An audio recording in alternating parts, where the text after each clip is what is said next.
the baby!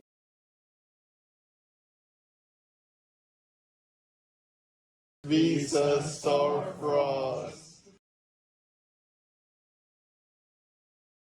Visa Starfrost. Visa Starfrost. Self-described bozo here reporting for duty. 07. Hello, good morning, welcome everyone. Hope you're having a great day. Farfa's here live with some drama, some big news, some new cards, some stuff, etc. Lots of things to cover today, lots of things to do.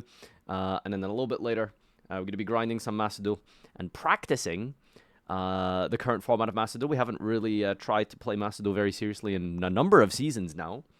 But still having a decent hold of the meta and understanding of the competitive scope, I do hope, and I am saying just now, hopefully, if we get good enough, I will actually be potentially trying the Worlds grind.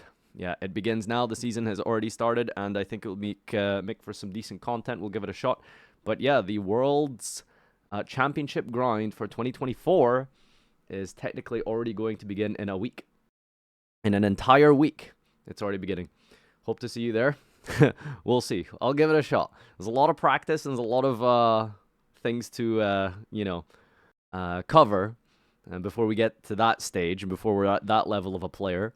But with enough time, especially invested from help with a lot of good friends and learning, and also potentially the, most important thing, obviously, being a full-time content creator that can establish and invest enough time to be able to practice and actually be good at this long-term.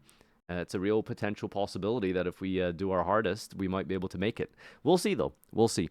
That's a lot of things to go over and talk about. But first and foremost, I suppose, the schedule for today, if you're wondering, yeah, we're probably going to jump into Macedo and check out the world's news and read it firsthand. For ourselves, we have some new ships, some new fish, and new duels, specifically. There's a bit of a drama thread of sorts going on in the community right now, isn't there? Real Dharma. Some things went down on Twitter last night, as always. The X app, #1 place to get your hottest, bestest, favoriteest content, honestly. Some real good things happening there. Real amicable, normal human interactions that we've had, respectable, and just, the standard way that Yu-Gi-Oh! Players and gamers in general like to interact with one another. But yes, that's what we're taking a look at. I also do want to address like a general Yu-Gi-Oh! Thing as well, because there's a lot of I was just thinking, like, really recently with the addition of Kashtira to the game, it's actually had me really sort of focusing in on the greater aspects of dueling and how fun and enjoyable it is as a player, just outside of the competitive sphere of actually winning or losing.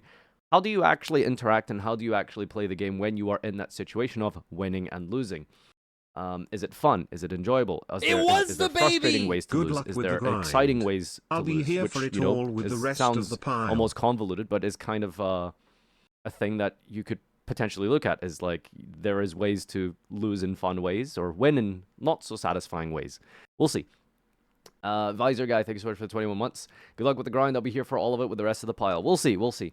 There's a lot of time investment, learning, and practicing involved, especially with Stage 2 of the Duelist Cup being very close to the birth of my child. Like, very, like a week prior, potentially, is when little Noah's coming into this world. So that might be a bit of a clash there in terms of our schedule. Lots of things to go over and a lot of things to talk about and discuss, but also, very importantly, for those of you who care and are interested and want to try out Honkai Star Rail's new HSR 1.4 patch today, exclamation HSR, you can download it and try it for free. We'll be doing that a little bit later today on the stream, but, we'll get there when we get there. So if anyone cares, feel free to, give that a shot if you want to be a bit of a weeby. All right, let us proceed with... Oh, wow, we've got new Ayaya emotes here. It's a Frankenstein Ayaya. I love that. That's amazing. It was the baby! Are you doing Shadowverse still? I'm actually interested in that one. I think next month, yeah. It's already scheduled and booked in. I just don't remember exactly when, but I'm pretty sure it's next month. All right, so A lot of things to go over, I suppose. Let's just jump into the game real quick, first of all, and see exactly, I guess we can do an A versus Ba situation here to warm us up and get us popping and rocking and locking and pooping. And then we'll take a look at some of the news here specifically. Oh, this black screen on the side is still here from last night. Where is this from here? Solid black. Where does this go?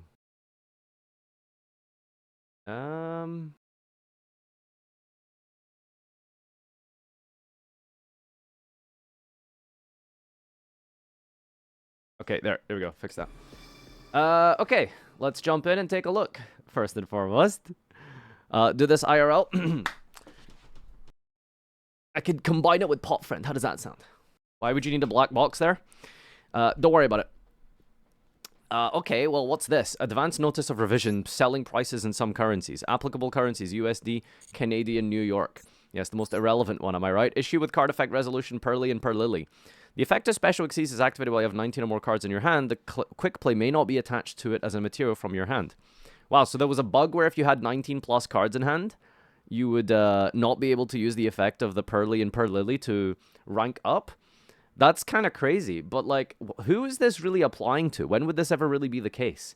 What situation would you ever have 19 plus cards in hand? Is there some sort of like meta-defining hand trap of sorts that allows you to draw like 1 million cards? That seems really unfair. I don't really think a card like that exists in the game, so I'm not sure what this is really referring to. It must be some super niche scenario that doesn't really happen that often, so I don't think this is very relevant or applicable to a lot of players, and probably wasn't actually that important to talk about or even addressed by Konami, to tell you the truth. Anyway, let's get a daily warm-up for us today. Let's check out this casual mode here. Ooh, unless Labyrinth versus Gender Raiders, Heroic Challengers versus what appears to be Fucho Turbo, Tearlaments Strongest versus Kashtira, Branded versus Dargans, Gishki versus Gods, Mayakashi versus Shiranui. Oh my god, we have an actual lore duel here. Alright, you know what? Let's make this one the highlight for today. Ba. Duelist spectates. Chat, who do you have your money on? Shiranui? Or do you have it on Mayakashi? Get channel points in 30 seconds on the clock. Proceed, get voting, and we shall do that as our warm-up. What do we have under casual here? We got Daro DNA versus Resonators, Zombies versus what appears to be Vanilla LOB Blue Eyes, Black Schwings versus Cyberdarks, Scareclaw Pure versus Kashtira, Ancient Gear versus Mathmech. Wow, the duel of ultimate pounding. Who can hit the other person harder? That's really funny. What deck plays Tour Guide and Labyrinth cards? Are we playing like the BA engine of Labyrinth? That sounds really funny. Not gonna lie. It sounds actually pretty crazy. Can we expect some racist gameplay today? I tried some of that yesterday. It just didn't really feel like it was doing much.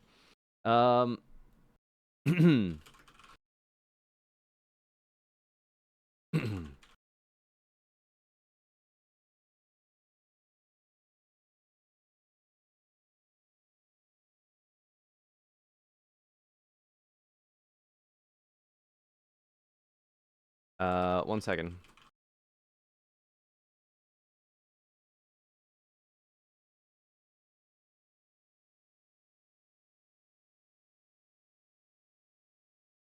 Okay. All right. Channel points in. Very cool. What did we have? It was this one, right?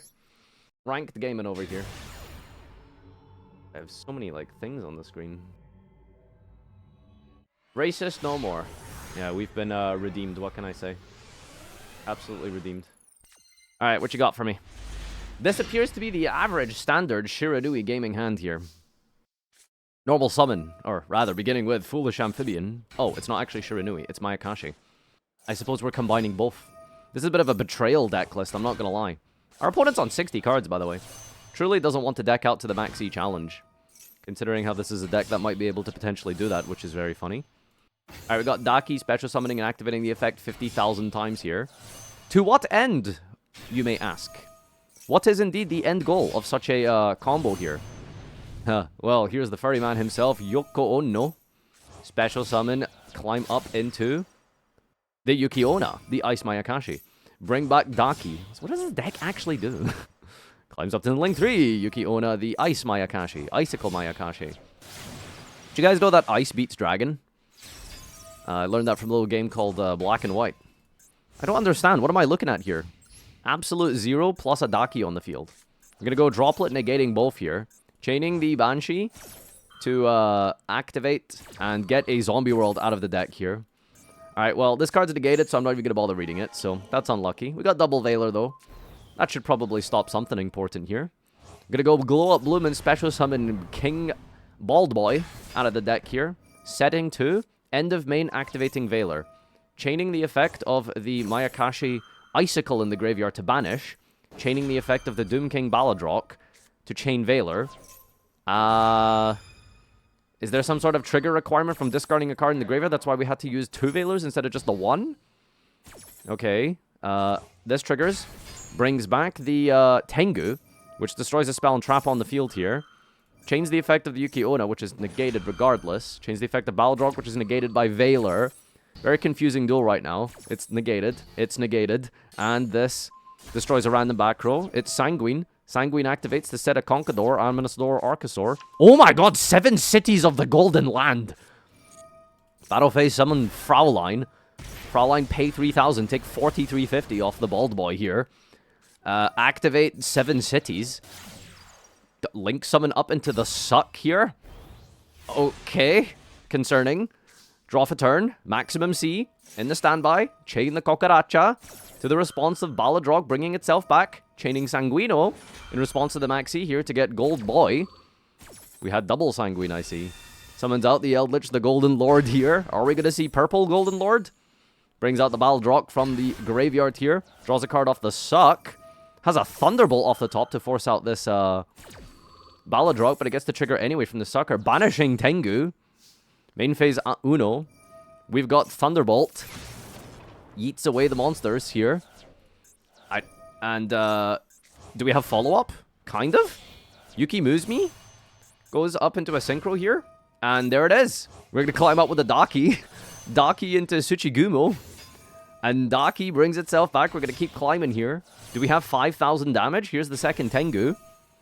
Daki brings itself back again into Yuki Onna. This deck uses his entire extra deck to just do nothing. Like, I'm actually just looking at nothing right now.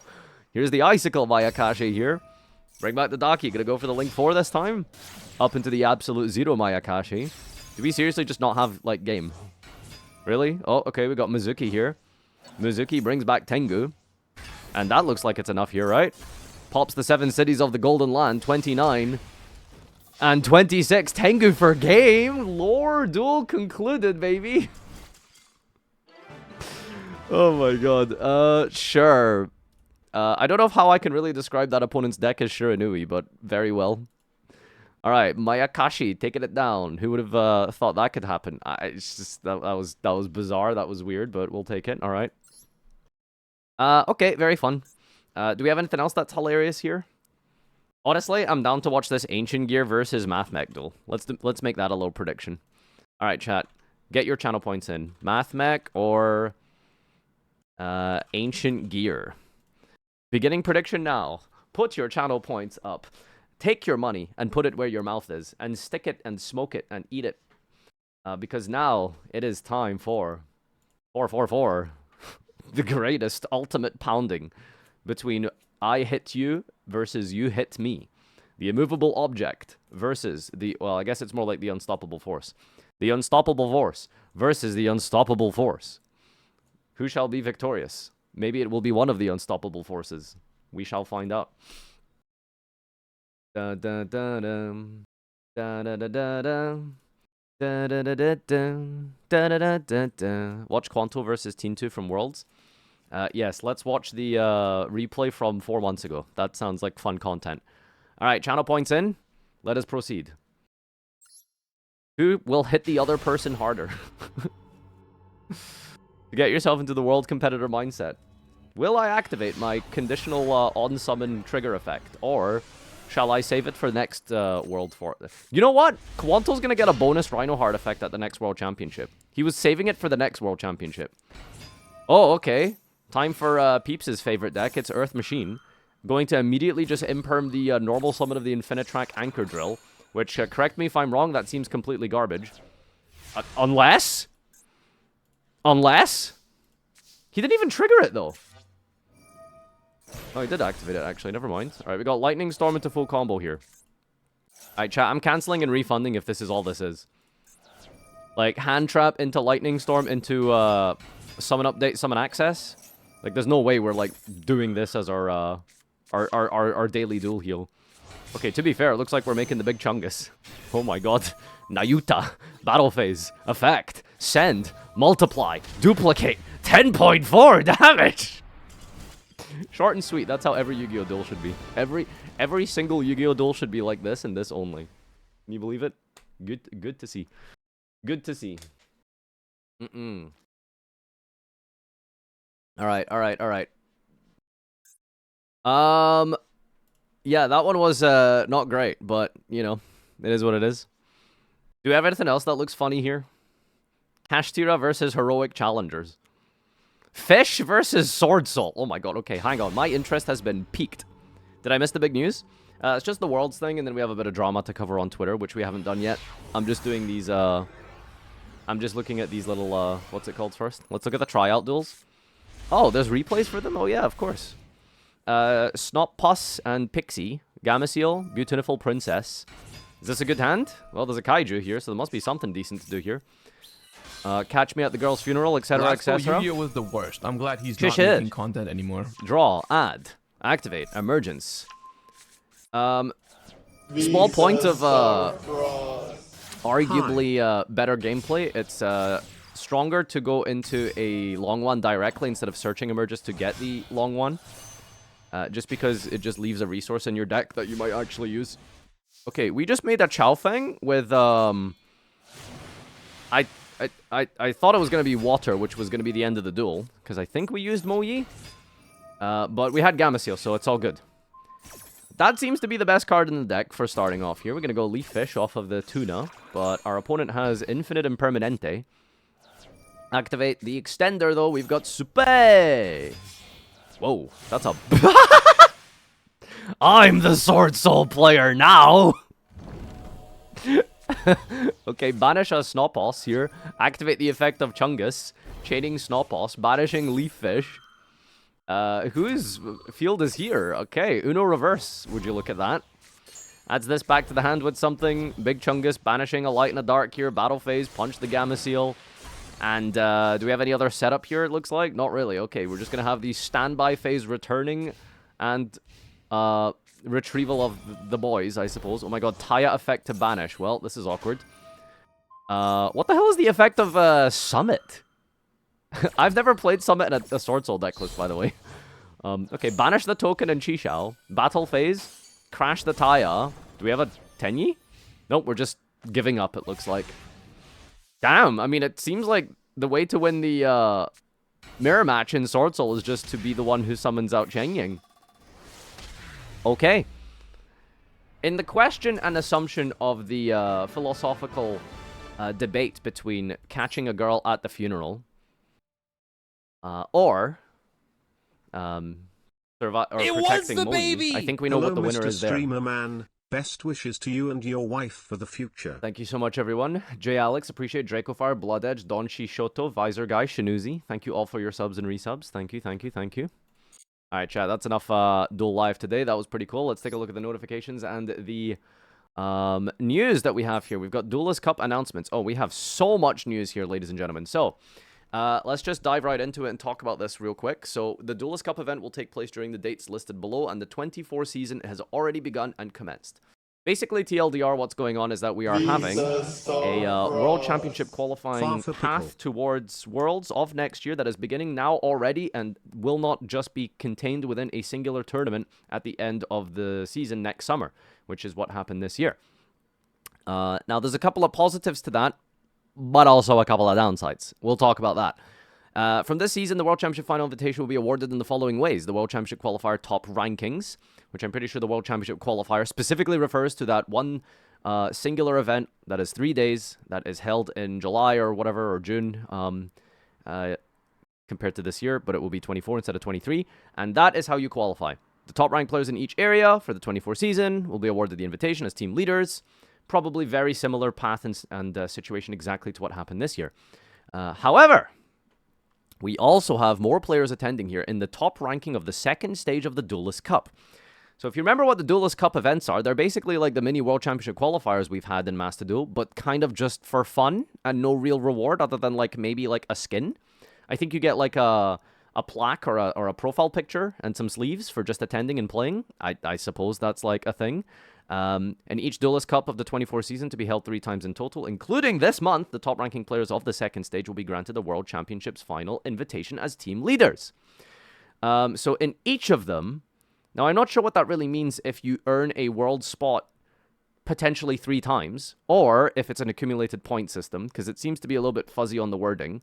But let's keep reading it here, because it seems to be like, it says top ranking in the second stage of the Duelist Cup, but then it also has season points high ranking duelist, which appears to be a combination of the both. It will be awarded to the top ranking players in the second stage of each Duelist Cup and World Championship qualifier. So when it says each Duelist Cup and World Championship qualifier, I think to me that suggests that it's the top ranking of that specific Duelist Cup. You know what I mean? So from what I understand, and what I seem to be gathering, is that there's going to be basically, well, if there's 3 Duelist Cups a year, then there's 3 more team leaders, potentially, on top of the World Championship qualifier. They'll be combined through the Duelist Cup for the 24 to be held 3 times in total. Okay, so never mind. It actually is accumulated over the course of all 3 events, not just 1 per event. Season points are awarded to individuals, but rankings will be based on the total points of the 3 team members. See, this doesn't really make any sense here. Season points are awarded to individuals, but rankings will be based on the total points of the 3 team members. Do you have to make a team before you start the Duelist Cup? How does that work? Anyone know the answer to that? I don't know. I don't know. Once the World Championship qualifier Quillers... That's definitely an interesting way to spell words. Once the World Championship Quillers end, the top-ranked team on the points ranking will receive World Championship Finals invitation.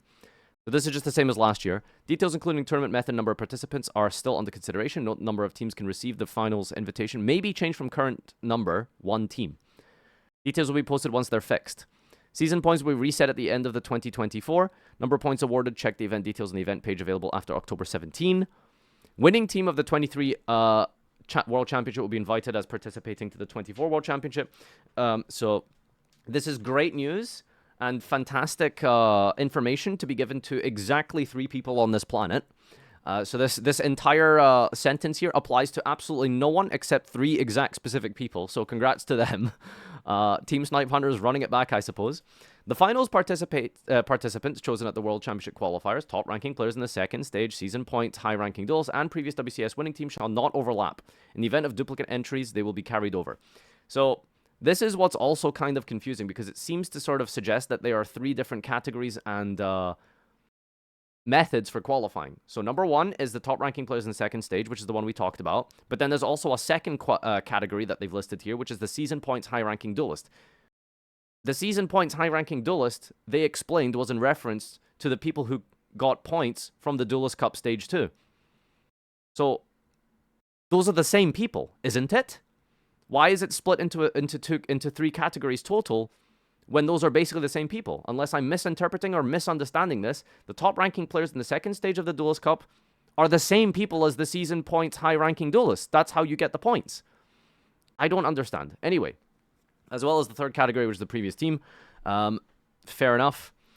We'll provide further details scheduled for 24 in the invitation of the 23 winning team. Okay, sure. Well, I guess more to learn. First stage is already beginning next week, chat. So you have, for anyone who actually unironically wants to seriously try this, you're going to have almost 2 weeks to grind it out starting October 17, which is a stage 1. Same way that we've done and qualified in previous Duelist Cups and events. You grind and play for X number of days. You can get, gems and awards and sleeves and all that kind of stuff just for getting stage 2, so it's worth doing for fun anyway. And then from stage 2, if you qualify, that opens up the doors for the 3-day, 72-hour event of grinding non-stop or until you feel comfortable with your ELO and ranking of points system.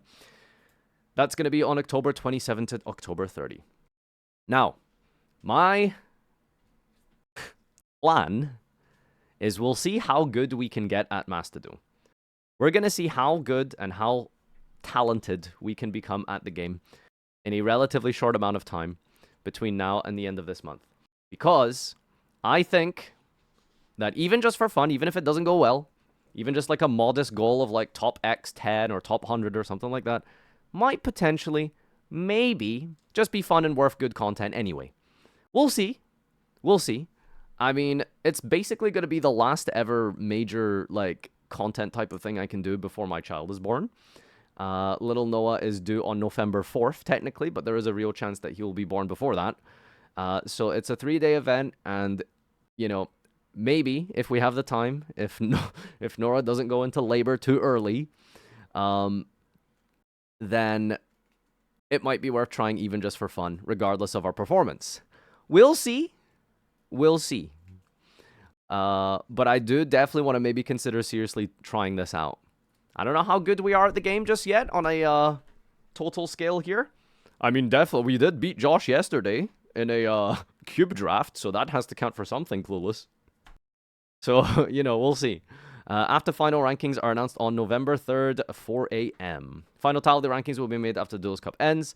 And then this is how to advance and do this. This is not really anything new or whatever. This is exactly the same details as before, but yeah. So, that is the World Championship announcement and what's going to happen going forward for this season. Exciting stuff.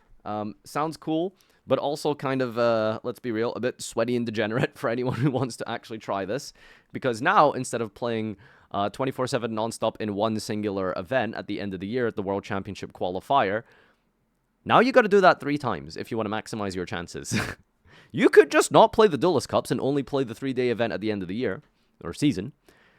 You can begin now, this month, and then probably the month after that, which is what? Maybe like January, February they do another one, and then maybe like April, and then like June for the Worlds one, something like that. I don't really remember roughly what timeline they played under.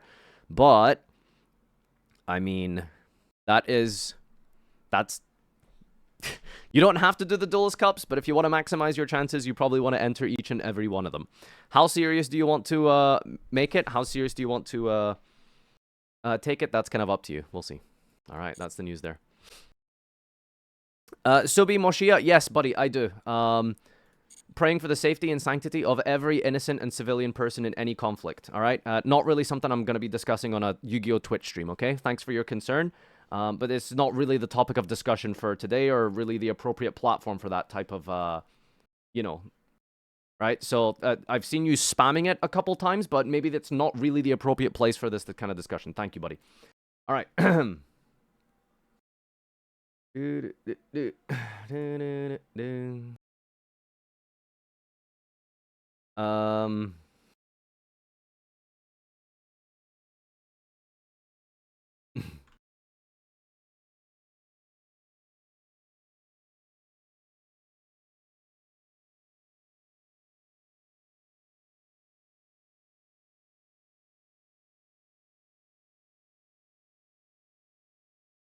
Sorry, one sec.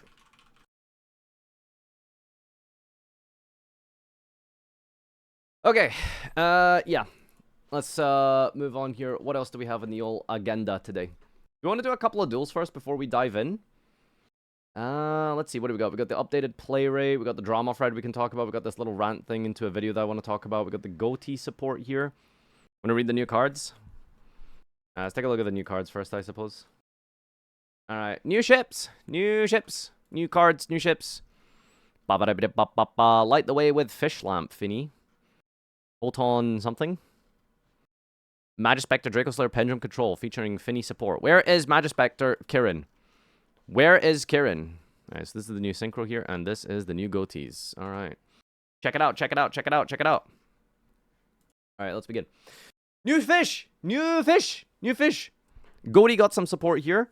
And Goatee is a deck that's kind of weirdly popular with some people. It's a bit odd to me that someone would look at a deck on an archetype of just fish in various different European languages and think to themselves, you know what? That's the deck that represents me, my playstyle, my thematic interests and leanings. This archetype, an archetype of fish. Okay, one way to choose your deck in Yu-Gi-Oh, I suppose. Very well. So we got Goatees no Oboro, Haze of the Goatee here. A level 2, and we also have a new large monster, a level 6 here, into a level 2 015 water fish. You can only use the first, second, and third of this name once each per turn, which is already sounding pretty crazy because any card that has 3 effects, and all of which are hard once per turns, are probably going to be kind of nuts, surely. Now, if you control a fish, you can just special this from your hand. That's pretty powerful. Okay, not bad. If your monster is special to your opponent's field, you can target one of them in one of your banished level 6 or lower fish, banish both that opponent's target and this, and if you do special, the other target. That's pretty good, I suppose. A bit meh going second, but going first, this gives you a lot of setup, which is really nice. And trades out very well, especially with the fact that it lets you banish, then bring back, disrupts your opponent, and lets you keep synchroing in the meantime when you have your guys set up from the standby phase. And the standby of the next this was banished, you can special this banished card, just like every other goatee effect here. That is very good. Now, it's still a goatee card, so remember, you have to consider and think about cards as they are rated in the context of the archetype that they belong to. And this one is pretty decent, of course. Probably above average in the standards of goatee. In fact, maybe one of the better goatee cards, I would argue. But it's still a goatee card. However, it kind of does everything that you would really need and want a goatee card to probably do within reason. Other than, you know, rip 5 cards out your opponent's hand, win the duel, draw Exodia. But it is kind of feels like a custom card. It's very, very good. Alright, we've got Moonlight of the goatee here. This is a 6 fish. You can only use first and second fight once per turn. This is normal or special to add a fish from deck to hand, except itself, then banish a fish from your hand or face-up field. Well, that's pretty good because as soon as it's summoned, you can banish one of the guys from your hand, and then that one lets you bring itself back in the next standby phase, but it also gets you to haze in the first place. Just by searching, by banishing a guy, that will float. So that's pretty strong. Now, I don't know how you're going to normal or special this semi-consistently because it's level 6. Like, doing this turn 1 immediately and going second might be a little bit awkward, but doable. However, with any disruption, that might be a bit yikes. And I don't know if the payoff is that great, but it seems like it's definitely worth playing, despite the, I don't want to say restrictions, but the setup required, but, I mean, it's fine. I think this deck was very much needing something that allowed you to get into the searching of the deck, but, you know. So if this card becomes banished, you can banish a fish from your hand, face up, field, or grave, and then special summon this card. Oh, never mind. That just fixes everything. Okay. Yeah, you just banish this, and then it just comes back, and then it gets you the search, and then banishes, and then gives you the setup. Okay, these two cards are probably very good in goatee. It's been a while since I read them, but, I mean, to give you some context, goatee was a little bit not ideal at starting playing, but once it kind of got going, it was very, very good, actually, I'd say. Like, goatee is, like, very good once it gets going, but this sort of sets you up really nicely. So just normal summoning the guy that banishes from your hand immediately, then banishes this, then special this, then banish another guy. That's like 2 setups and a search just by itself. So that's really good. And obviously this guy kind of reads like a fish circular, so that's decent. Now what are you making here? We have a fish tuner synchro level 4. If this does anything and then lets you quick synchro, this is going to be probably some of their best support here. But that's very contingent on this being a very good on-summon effect that isn't just synchro away here. Let's see. First and second effect is once per turn, 12-4, 1 tuner, non-tuner, very generic. If this is sent to the grave as a synchro material, you can special 2 lamp tokens. Can special monster extra for the rest of the turn except fish. If you control fish synchro, banish this from a given target 1 card in the field, destroy it.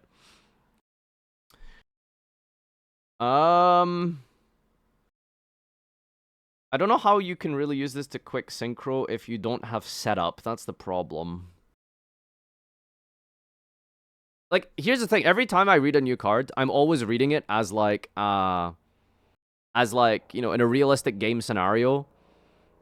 And it's like, this doesn't really help you start synchroing. You need, like, the other setup to already be live. Then you can get the tokens. Then you can climb up into the deep beyond. It's also a tuner, which aren't all of the quick synchro guys in goatee tuners themselves? So how are you supposed to say? Aren't you supposed to have like 3 guys up before you can actually use this? Am I wrong? Isn't that how that works? Goatee needed a 4 fish synchro since the start. He's insane. Trust. Okay, I will trust you. But you know, it's good for what it does for sure. Like if you synchro with any of your goatees, then you just get 2 tokens and you can climb up and then also pop a card, by the way. Just, you know. Actually, no, that second effect isn't as good because it's on your own turn. But still, obviously, strong. I thought you could do that on your opponent's turn, but never mind. Okay.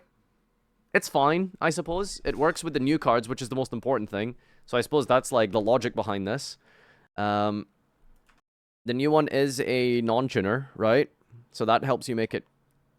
Yeah. But then you... Okay, so to really maximize this, it feels like it's kind of like a 3-card combo, and I don't like that. That does not seem good or very powerful.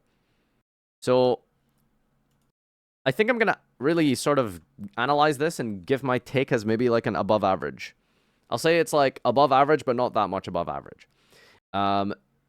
So this is like very good and strong once you get going.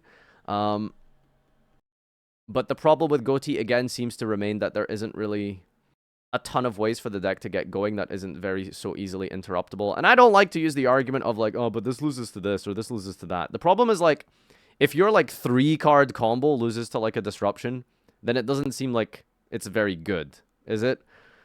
So the support is strong. I just don't know if it's what it needed. That's probably the best way to define it. Good support, but was it what the deck needed? To some extent.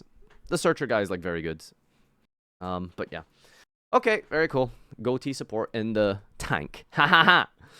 Yeah, no, sorry, I take that back, chat. This was the greatest deck ever. This is actually just the strongest, most powerful Yu-Gi-Oh deck ever printed. I can't believe they made these cards. It's like they might as well just ban this deck already. It's like incredible just how powerful this stuff is. Like it's blown. I'm blown away right now. All right. What else we got here? Let's look at the updated play rate here. Would you look at this? Not much has changed, I suppose, but here is a October 10th update of the new play rates in Yu-Gi-Oh! Master Duel. So, from what I can tell, Ash Blossom has gone up a little bit. I might be wrong. But Maxi has actually fallen. I think Maxi was at 2 play rate updates ago. It was at 94? Or was it like 93.8? And it dropped like almost a whole percentage. And now this time it's also dropped another further 0.1. So twice Master Duel has dropped from the play rate. Did I say Master Duel? I meant to say Maxi. But you know, I don't know why that is. It could just be my theory. If you're not playing Maxi in your deck, the logic and theory is that it was 92.4 before. I said multiple times the time before that, the last 2 updates. I'm pretty sure it was at 93 point something, 94 point something. I can indeed read that it says it's dropped by 0.1. Anyway, the play rate has dropped twice in a row in both updates over the last course of the implementation since we saw this update actually being forecast into Master Duel. Now, why is it dropping? Why is there ever a logic or reason to not play Maxi? I'm just gonna, like, put out the theory that the reason that it's dropping in play rate is because new accounts and they don't know the power of Maxi. I don't know why there's ever logic or world or reason why you would not play Maxi. You know? No, I don't think it's a Rise Heart. Probably just bots and new accounts is what makes it drop. I think if you're an actual sentient human being with a pulse, you are playing this card in every single situation ever, constantly, forever. Staple. So I don't really agree. Oh, actually, to be fair, this is only Master rank. Top 10 most played cards in the highest rank of Master Duel. So is that Master or Master 1? Because that's different. Nah, dude, like, okay, there's no way people in Master are not playing Maxi. How do you get to Master and not play Maxi? Now, some of you have suggested a Rise Heart because it's a banish and Maxi has to go to the graveyard for cost, but guess what? Use it before they summon Rise Heart. Now, the only other time you wouldn't be able to do that is if you draw it for your 6th card on your opponent's turn, and then you don't get the draw on your opponent's Shangri-La in the standby phase, or the prep in the draw phase. That is searched by Ogre. Which is like, that's not a logical reason to drop Maxi, because you draw it for 6th and it's dead against Kashtira. That's like the argument that you could use for why some people, and by some people, you know, 0.1% of Master players is dropped. And by the way, just so you know, the actual numerical number of people who are in Master rank on individual unique accounts is probably not that many. If you were to count up the number of actual unique players in Master, I'm fairly certain that's like top 1% of the entire player base of the game, right? So numerically, that's not a lot of people. But yeah, anyway, this card should never ever drop, you know, to any number below like 100. To be fair, so in Master 1, perhaps you just play meme decks where you don't care about running Maxi. I don't know, like even a meme deck should play Maxi, right? Like even if you want to play something dumb like Treasure Panda FTK or Chain Burn, like it just gives you more cards when your opponent, like that's the thing with Maxi. It's just such a crazy important strong 1-for-1 at an absolute worst or an absolute best case scenario, it wins you the game. You know? Like, it basically just always gives you a net 1-for-1 against every deck in the entire game of Yu-Gi-Oh! Except literally, like, Flunder and Draco. Even against Draco on, like, turn 3, maybe you'll get some value off of the True King return, you know? Like, it's just, it just doesn't, it's just not a bad card, ever. Anyway. Alright, well, that's the update there. Let's take a look at some Reddit. I want to go over some of the, do we have anything on the old Farfa subreddit here? All right, what do you guys got for me? Do you suffer from Tearlaments syndrome? What is this? Oh, this is like an actual article posted in Japan, right? About Tearlaments syndrome. Introduction. Table of contents. We have an entire article and thesis about Tearlaments, but it's translated from Japanese, so it's going to sound really horrible to read. I do actually want to check this out at some point. That sounds incredible. Yeah, so TLDR context, if you want to know what's going on, someone actually did like some sort of almost scientific style analysis of Tearlament in the OCG, because as you may have not noticed or have noticed over the last, I don't know, a year and a half, if anyone has paid attention even every couple of months into Road of the King or any sort of OCG wrap-up or documentation of their tournament results and performances, people are obsessed with Tearlament in that region, and regardless of the format, gameplay, ban list, especially, card pool, people will just find a way to play Tearlament and make it playable. So we'll definitely give that a read at some point. From an official Rush Duel tournament in the last year. Oh, we already saw that yesterday. Age of Overlord out October 20th, 9 cards per pack. Is this like a hashtag ad or what's going on here? Why are you doing that? New pan support ain't dropped yet, bruh. Don't worry. Exceed the Pendulum drops October 20th. Listen.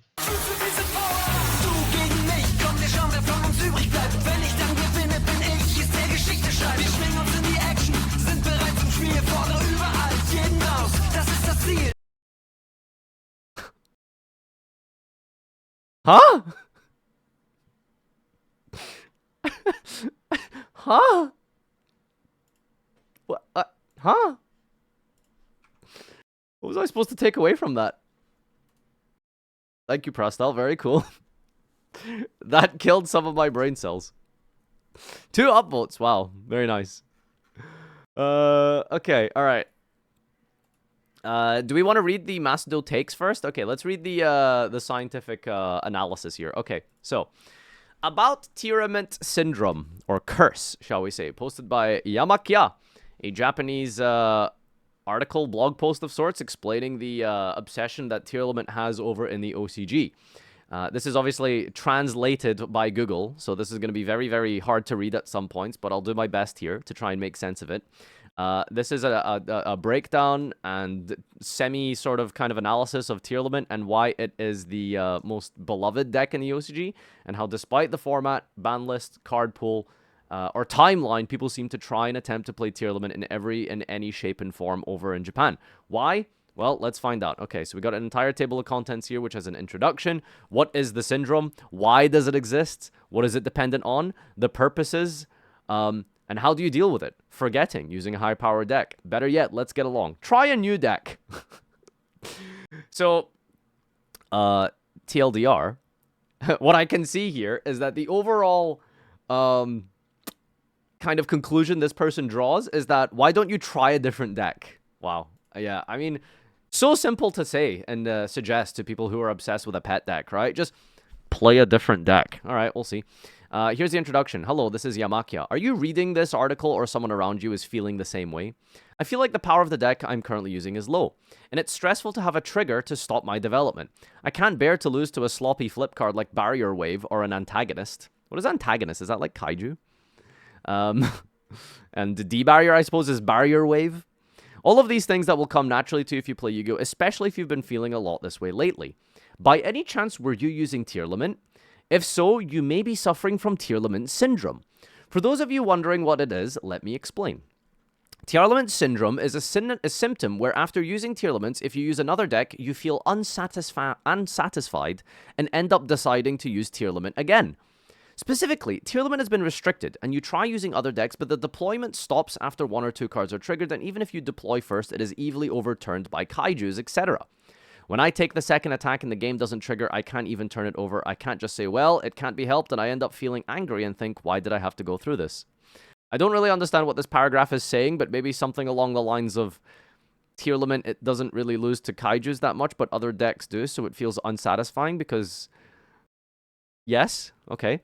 As a result of trial and error to get rid of that anger, I ended up underestimating the deck I was currently using, and in worst case scenarios, I ended up using Tearlament even though it had been nerfed.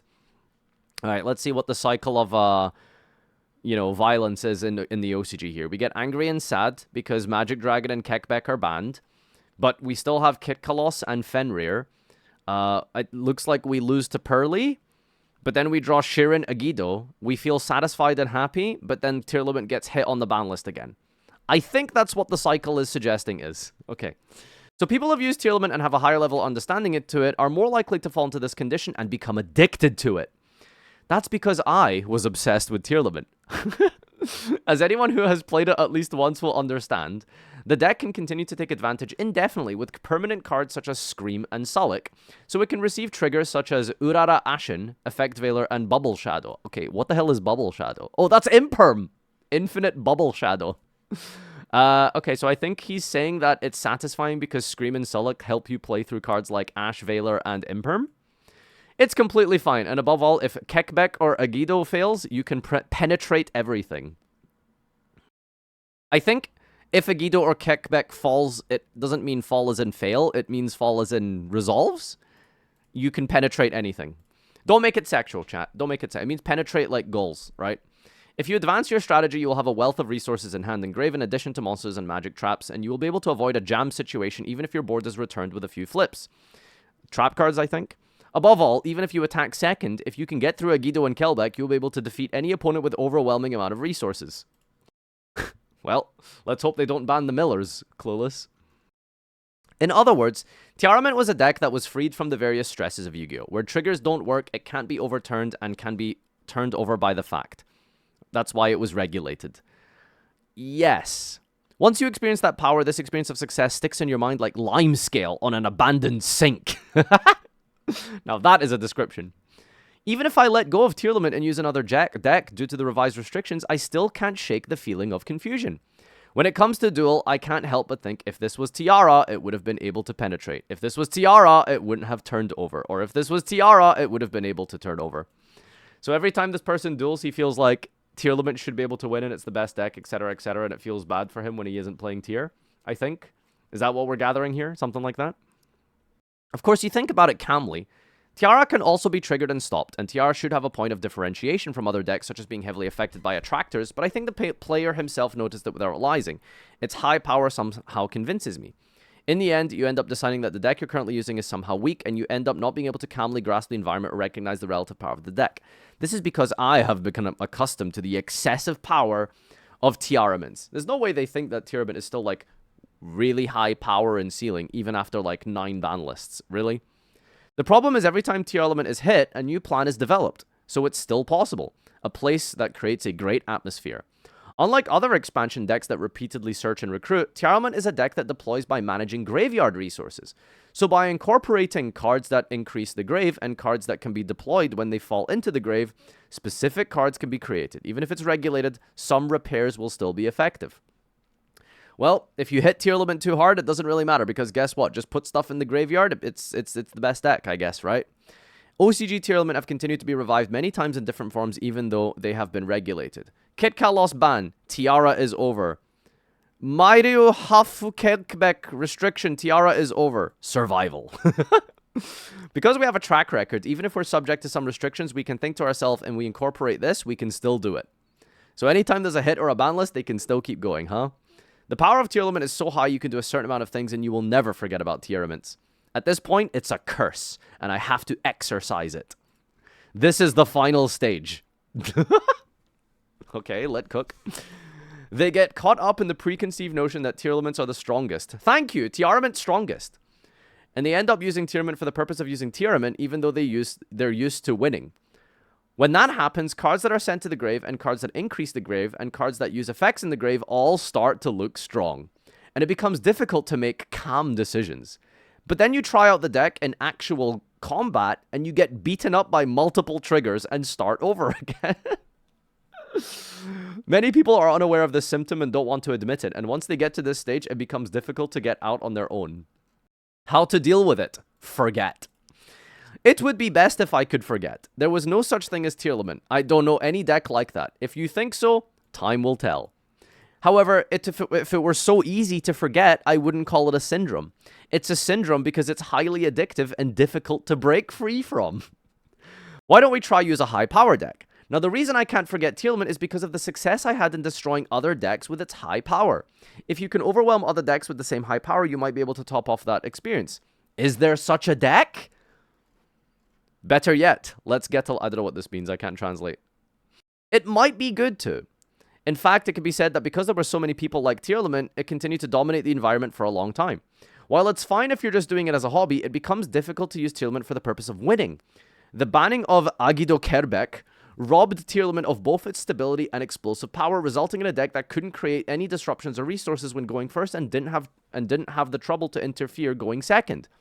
There are many other cards that increase the grave and cards like that are strong if they fall into the grave, but there are few cards like Agido and Kelbeck that have strong triggers in either direction, and all of them are just inconsistent and not suitable for practice. If you mix themes that are compatible with the graveyard, gimmicks like Hero and Horus, it is highly doubtful Tearlament is really the best theme to combine them with then. Is the deck really Tearlament anymore? If anyone comes up with a good plan, then let me know. Just try a different deck. I think this is the best, but it means leaving Tearlament for a while. If you're not satisfied with something, find a deck that does.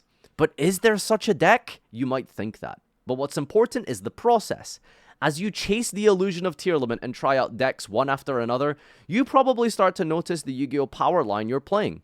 Things like whether the deck you're using is weak, whether you could have won with Tear, and whether your brain is biased. The fundamental problem with this syndrome is the delusion that Tearlament is the strongest, and the belief that other decks are weak. If only we could break it, this curse would be lifted. Thank you, Tearlament strongest. Of course, if you can find a deck you're satisfied with, that's fine. No matter how things turn out, things will be resolved in the end. It can happen to anyone. What I introduced this time was a syndrome called Tearlament, because something like this can happen to anyone. Similar to Tearlament in the past, there are many themes whose card power clearly deviated from that era and could continue to be used even with some restrictions, like Seiryu? Is that Saryuja? Seiryu? What deck is Seiryu? Among them, Tearlaments is particularly high in power and tenacity, so it's even easier to rely on. Oh, Dragon Rulers? Is that what Seiryu means? Whoa, what did I just do? I just clicked something. This doesn't necessarily mean the theme you're using will do the same. It's entirely possible that one day you'll be given such a ridiculously powerful card that will take the world by storm and regulate it in the blink of an eye. The longer you use it or the more you have feelings for it, the more you'll become absorbed when the time comes. Any human being would do that. When this happens, it may be helpful to take a step back and take some time. In conclusion, this time, it ended quickly. I've said a lot of things, but in the end, what's important is how you come to terms with it. There is no right or wrong way to say goodbye completely or to continue to depend on someone slowly. After all, we're just talking about a card game. But if you're not satisfied with the game, are dissatisfied, or have a distorted perception, it will hinder your gameplay, and that's not good. In order to have fun playing Yu-Gi-Oh!, why not face your inner self? By the way, I think about building Tearlaments every day, fool. Bring back Kit Kalos. Thank you for your hard work.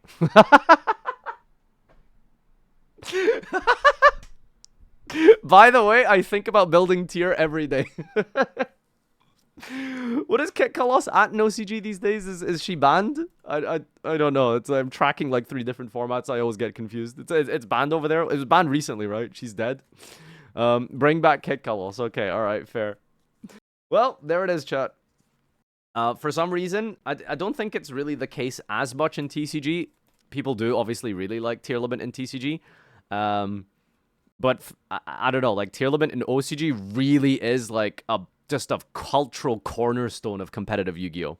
You know, it really is like one of the hallmarks and one of the most iconic decks ever in the history of the modern game in OCG is Tearlaments. I wonder if it's going to have that effect in the TCG. It is technically the best deck if we're going by the most recent major Tier 2 plus event top cut ratings. It is technically the best deck if we're going by raw numbers, so maybe it's going to have that same sort of style and impact in the TCG as it has had in OCG. But, I mean, it's just really funny to read, like, an article like this about breaking the curse. That's very funny. All right. That's definitely worth putting up on the highlight channel, I think. All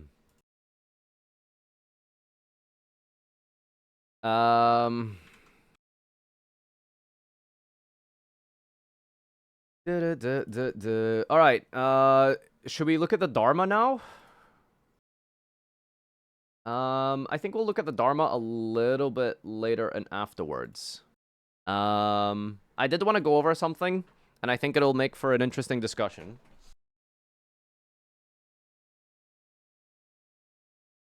Don't worry, this isn't Dharma related. I've already checked out the new cards, by the way. The Exodia Dharma? Not really. Alright, let's begin. Hi, hello, YouTube, etc. I wanted to talk about something today that I figured would be quite relevant, especially for those of you who've played Master Duel, but this is actually fundamentally primarily a TCG video. The reason that I wanted to bring up this subject and talk about this is because I think that Yu-Gi-Oh! Is, after playing many other card games, I do enjoy a lot of others, but without a doubt, very clearly, the reason I decided to stick with this one is because it is just the best. I think this is the most fun, the most exciting, and it gives me the satisfaction of winning, deck building, the social aspects, everything that you would want for in a hobby, Yu-Gi-Oh! Fulfills to an extent that no other card game can really give. In terms of gameplay, my second favorite card game would probably be Hearthstone, but that lacks in so many other regards that Yu-Gi-Oh! Does. Most importantly, the social aspect. Anyway, that's not really the subject and purpose of this video. It's that I think that there is something in Yu-Gi-Oh! That is seriously and specifically very debilitating to the general health of the competitive player base, but even for the casual, and further than that, potentially even, not doomsaying or anything, the larger growth and expansion of the game. And I wanted to bring this up because in reference to sort of the Master Duel release of Kashtira, it kind of opened my eyes to this a lot more. And the sort of main topic and drama that I wanted to talk about, not really drama, but is floodgates.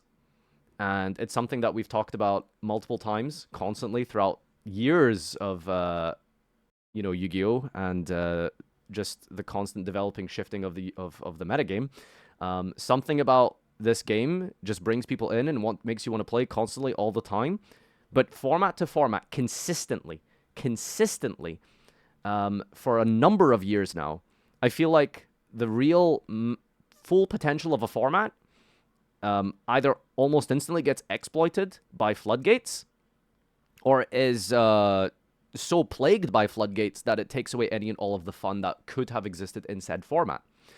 And now I understand that this is obviously just like, a subjective opinion, and I'm not trying to present this as ultimate fact, and obviously this is basically just how I've perceived and how I interpret the modern competitive game. But one of the major reasons, other than the fact that obviously I like to focus on content for why I don't play as much as I did, like, a number of years ago, is I find that it can be very frustrating sometimes when format to format you find like a cool new deck, strategy, archetype, and then it becomes frustrating to play because there's floodgates in the game, or because there's something that inhibits you from actually taking the full advantage of just interacting with another player. Now, I'm not going to really go over the subject and topic of are floodgates good, healthy, necessary, etc., although I would argue they are, but so I will briefly touch upon that now. I think that Yu-Gi-Oh! For the most part is really fun, and that word fun, I don't really think is a subjective term. I think that is something that can be objectively defined. From what I understand and how I've decided to label this out and really break it down as fun in this game, I kind of interpret and understand to be as something that you do while interacting with your opponent. If you were to ask someone what was fun about a game, what was fun about a duel, it's that you're actually doing stuff. So while you might not be able to like sit and do your full combo because your opponent hand traps you 3 times, the most fun that I've found is games that are back and forth, that both players get a chance to actually exercise to some extent, part of their combo or part of their deck's win condition, and they get to actually be able to do that 1 versus 1 consistently. And I think that floodgates remove that aspect entirely from the game, because a floodgate, if your deck loses to there can be only one, you just can't summon any more monsters. If your deck loses to Shifter, you can't utilize any of your graveyard if you're playing a graveyard deck, etc., etc. And because of that reason, because floodgates remove that, it removes the fun, because there's no interaction. And if there's no interaction, there's no fun. And I just don't understand, even from a winning perspective, why anyone would enjoy that type of gameplay. Now, the second point that people can break down and say it's because, well, it's a necessary evil, it stops the meta, it checks the meta, all of this stuff. But I want to argue and point out, based on my experience yesterday, is what if the meta decks are the ones using the floodgates? See, this is the thing and the aspect that people always forget, because you can have like one of the most crazy, broken, powerful archetypes decks ever made in the history of this game, like, I don't know, Halka Fibrax, Adamancipator, full power Tearlaments, and it's like, oh, but just activate Shifter and they can't do anything. Okay, sure. So your argument is that Shifter has to exist to keep these decks in check. But again, the main problem comes back and derives from what about when the meta decks are using the floodgates? So this stemmed from and kind of came into my mind from yesterday after playing Master Duel. I've never sat down and actively played Kashtira personally myself, other than the very beginning of the game. Whenever a new archetype comes out, I do try and learn the basics and stuff, but I don't actually really actively play it and participate in constant 1v1 duels, because I sort of just dismissed it as a typical floodgate deck because of Arise Heart, and I don't have interest in winning games like that or playing against decks like that. So I sort of just avoid formats in general when those exist and when those decks are in the game, because I just don't think they're satisfactory ways to win either. That's just a personal thing, but it's fun to win in Yu-Gi-Oh! Because it's a competitive game, and fundamentally, if you're winning, it's fun, right? But if you're doing it in such a way that it doesn't feel rewarding, I don't personally get that enjoyment from it. But yesterday, after trying it with the new format and the new set release in Master Duel, Kashtira I found to be a really fun deck. There's a lot, it's a very low skill floor, in that it's very easy at the entry level for the basic player. It's not that hard to just go Unicorn, Theosis, get a guy, search a guy, special summon, make an Xyz, right? It's not difficult at the lowest level, but there's a lot of nuance and mastery at the higher level, and I think that's a really cool aspect of any deck, which is why I really love Sword Soul. Sword Soul is a deck that allows you to just play the game at a very basic, simple level, but also allows you to take advantage of the full extent of the wider range of combos, breaking boards going second with the 10 Ys, order of operations, your sequencing is all very important. So there's a big, huge gap between a good and a bad Kashtira player and a Sword Soul player, etc. But I think a lot of that is taken away by the fact that, as we've seen historically with something like Sword Soul, you end up with a lot of non-games. When Protoss was around, for example, right? Like, you can be, like, really cool and crazy powerful and strong and tactical with your deck, but if you just call Dark with Sword Soul against, guess what, half the meta, a Dark deck, well, does it really matter how good you are at the game? As long as you can go Chi Shao search Emergence, I mean, you just win, right? And a lot of decks can derive into those sort of game states. And format to format, year to year, we've been in situations where this happens constantly. Right now, I'd say one of the major problems is, you know, probably something like Dweller and Shifter. Earlier this year, Arise Heart, notably, of course, the one I'm talking about. And to further back the point I was talking about, where I found Kashtira to actually be a really enjoyable deck, it sort of is taken away by the fact that Arise Heart is just... I think that that card is, like, actually a really cool card. The fact that you can cheat it out, the way the mandatory effect works, and that it attaches constant materials to keep refueling its resource, to keep banishing, but also the ability to maximize it by playing around different, you know, disruptions and stuff like that, by deck building things like Lance, or playing around a Kaiju by having multiple monsters on the field, including the Rise Heart and the Shangri-La, playing around Kurikara, things like that. There's a lot of aspects to it that make it fun, but then they slapped on this banish effect, and I think it took away so much of the interaction that could have been had with Kashtira. Because I do personally find it to be a really fun deck, but then it just has this unnecessary added effect that just wasn't... Who asked for that? You know? So yeah, multiple formats for years now. Going as far back as I can remember for modern Yu-Gi-Oh, shall we say, where the Link era began in 2018. Looking back, you know, I kind of took some notes here to talk about, like, 2019. So many decks and archetypes were just siding 3 copies of Artifact Sanctum and Trap Trick to go into Scythe. Mystic Mine was huge. Colossus was a massive problem. And Artifact Lancia was huge against Orcust. You had Buster, Whelp, and Winda in 2020. Imperial Order, Protoss, and VFD were all massively popular cards in 2021. Nationals format in 2022 was plagued with Hulk Scythe. That was basically just so many different... Very good, thank you.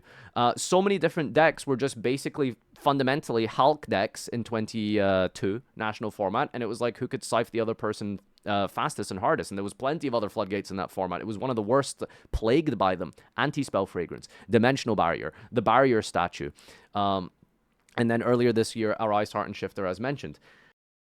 I don't like the design direction that a lot of legacy support and modern archetypes that are low power end up taking, because Kashtira, I would argue, from a sort of you know, in the greater sort of scheme of the game, is that it's quite a low power deck, right? It doesn't do anything particularly like flashy or insane, but it has a super degenerate mechanic attached to it that wins you games.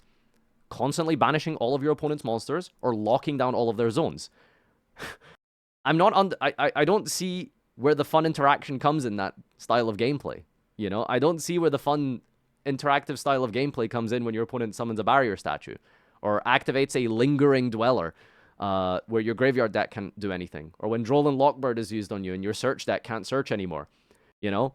And of course there's arguments to be used that it's like, yeah, these things fundamentally tackle and deal with and break down the meta decks, but the most important thing to take away is what do you do when the meta decks start abusing the floodgates? You can say like, Vanity's Emptiness was necessary to stop all the crazy wombo combo special summoning. Okay, but what if I have Union Carrier attaching a Buster Whelp to my boss monster that now says you can't special from the extra deck?